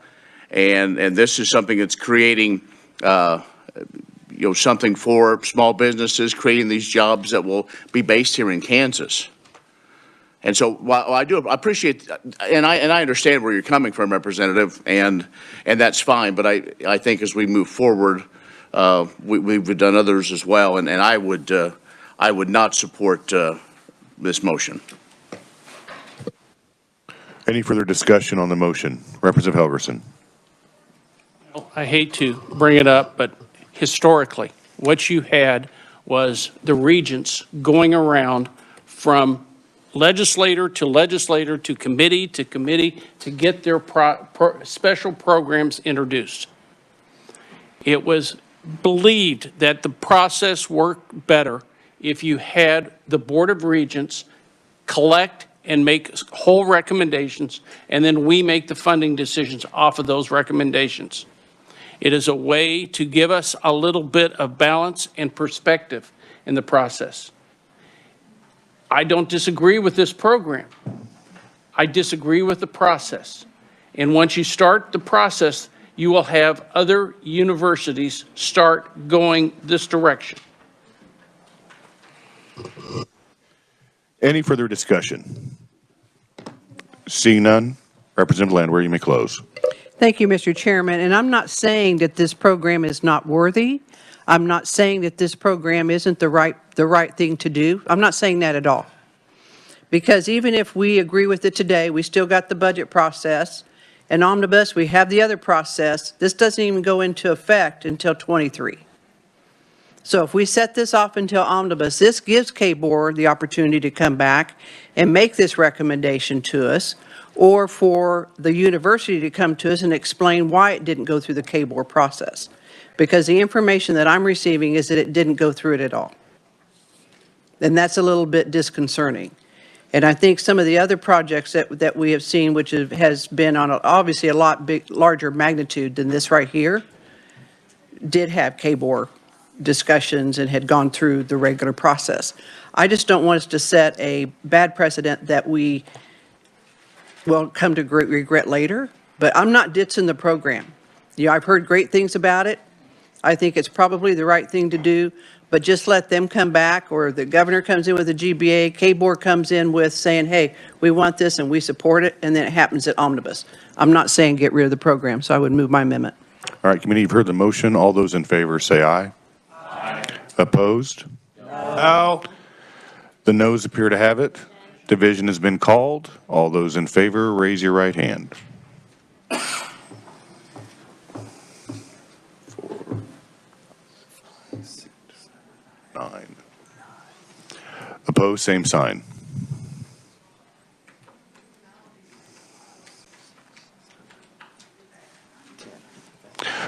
Motion fails on a vote from 9 to 10. We are back on the budget for fiscal year 2023. Any further discussion? Representative Burrows. Thank you, Mr. Chairman. I don't think mine's going to get into an amendment or anything like that. God knows I probably need a remedial course in psychology. I wanted to bring up item number 12, if I may. In reference to, I believe my colleague to the left brought up the question about, I believe, your chancellor. So I just have a question as to why no other chancellors, were there no other chancellors that accomplished or demonstrated responsible stewardship of state resources? Because I kind of think that sends a message that maybe they aren't competent or not doing their job. So I kind of have a question about that. When I read that, it kind of caught me, made me think if I was a chancellor somewhere else, I'd be a little offended. So in our committee, this was the motion that was brought up, and it's the one we voted on, yes, and there weren't any other motions brought up concerning that. Representative Williams. Thank you, Mr. Chair. So I commend the fact that, you know, he's done a great job, but I also have a problem with putting someone's name in a proviso when others have also done great work. And what? Yeah, maybe we need to congratulate all of them. Everybody gets a ribbon rather than, you know, I just don't like having one name in. Let's clarify something. This is a comment made by the subcommittee or the budget committee. This is not going to be affixed in the budget. So why is it in there? Chairperson Humphreys or Representative Rogers or Representative Woodard, please explain. Representative Rogers, I'll call on him. He made the motion. I think it was just a comment they wanted to have extended in regards to what they had discussions on in committee, but Representative Rogers. If we can drag this out a little longer, Mr. Chairman. Number 12, I brought it up. I never took a class at KU. But in this whole process, the reason why the chancellor was brought out, if you can take his name out, I don't really care. But what I saw of the university leaders, the one that made sure faculty was there, that made sure that when budget cuts had to be made, he did it. He kept the fiscal house in order. I didn't see that from everybody else. You want to vote it out, that's fine.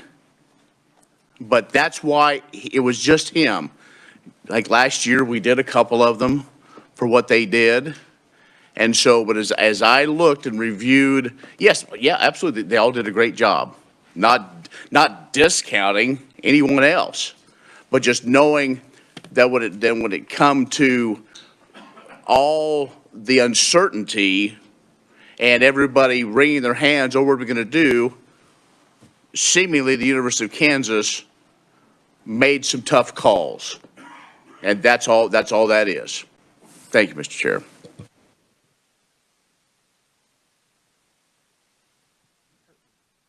All right, seeing none, Chairperson Humphreys.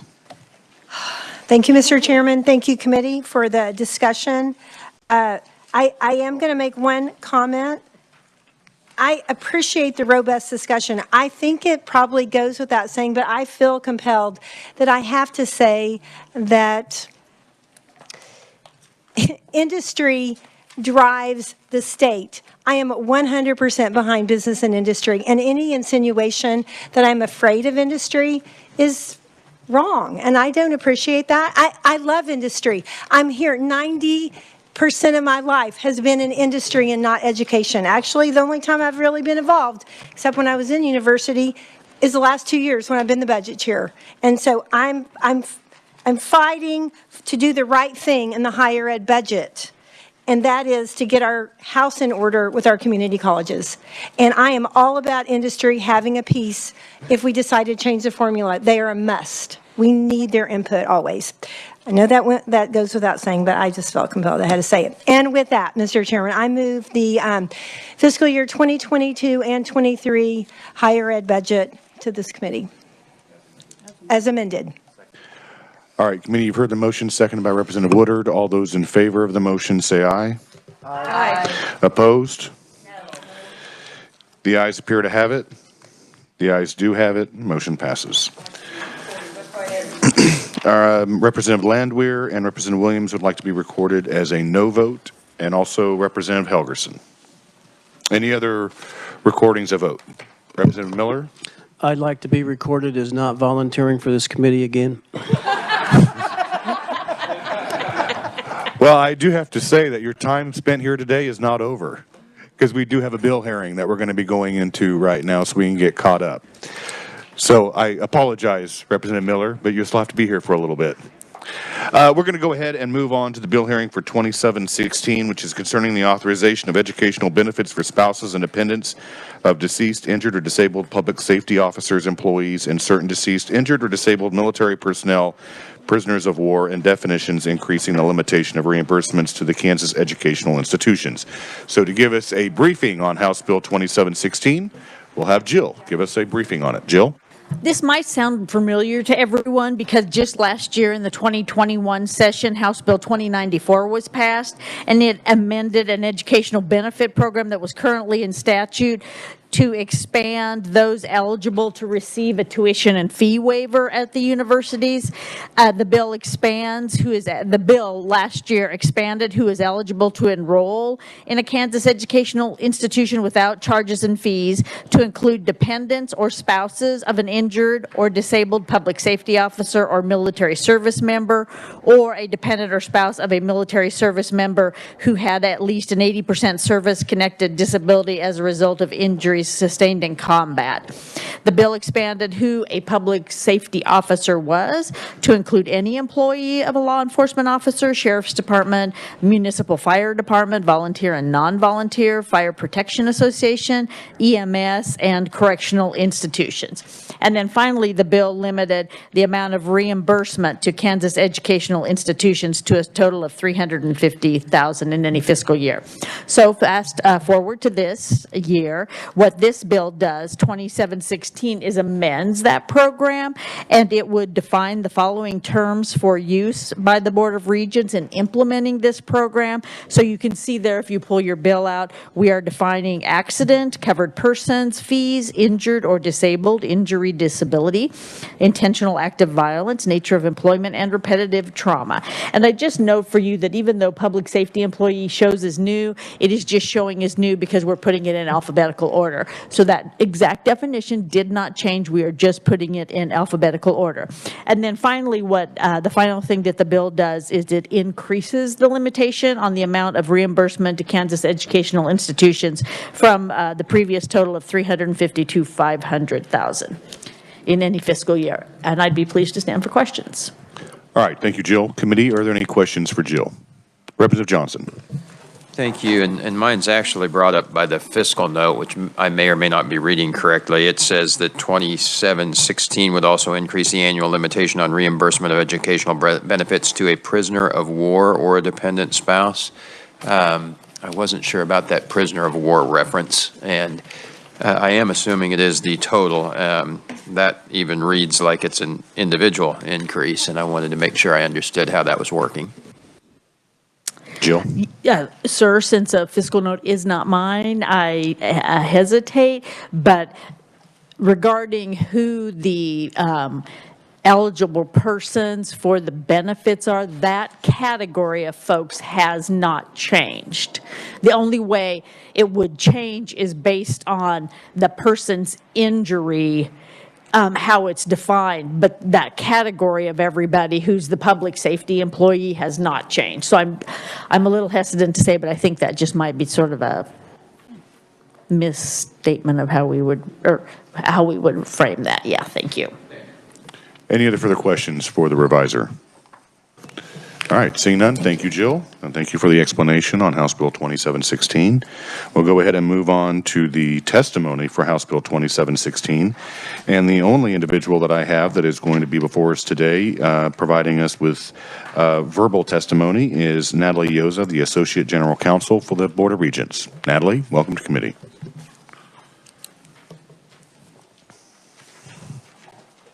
Thank you, Chairman. Thank you, Committee, for the opportunity to speak today. My name is Natalie Yoza. I am Associate General Counsel for the Kansas Board of Regents, and we are here supporting this bill. Jill did a great job of summarizing it, but the amendments basically do two things.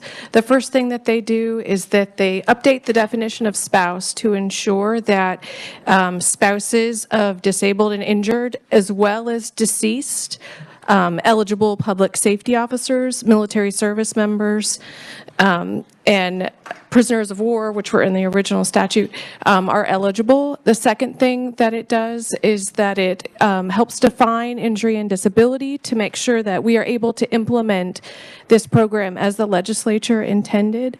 And then the third thing it does is that it raises to $500,000 the reimbursement amount for the program. And I would stand for questions. All right, thank you, Natalie. Committee, are there any questions for Natalie? All right, seeing none. Thank you again. In your file folders, you also have written testimony from Ed Klump, the legislative liaison with the Kansas Association of Chief of Police, Sheriff's Association, and Kansas Peace Officers. Written testimony from Casey Slaughter, president of the Fraternal Order of Police, and also additional written testimony from Wendy Doyle, president and CEO of United We. I'm not showing anybody else who wishes to testify in proponent testimony or opponent or neutral.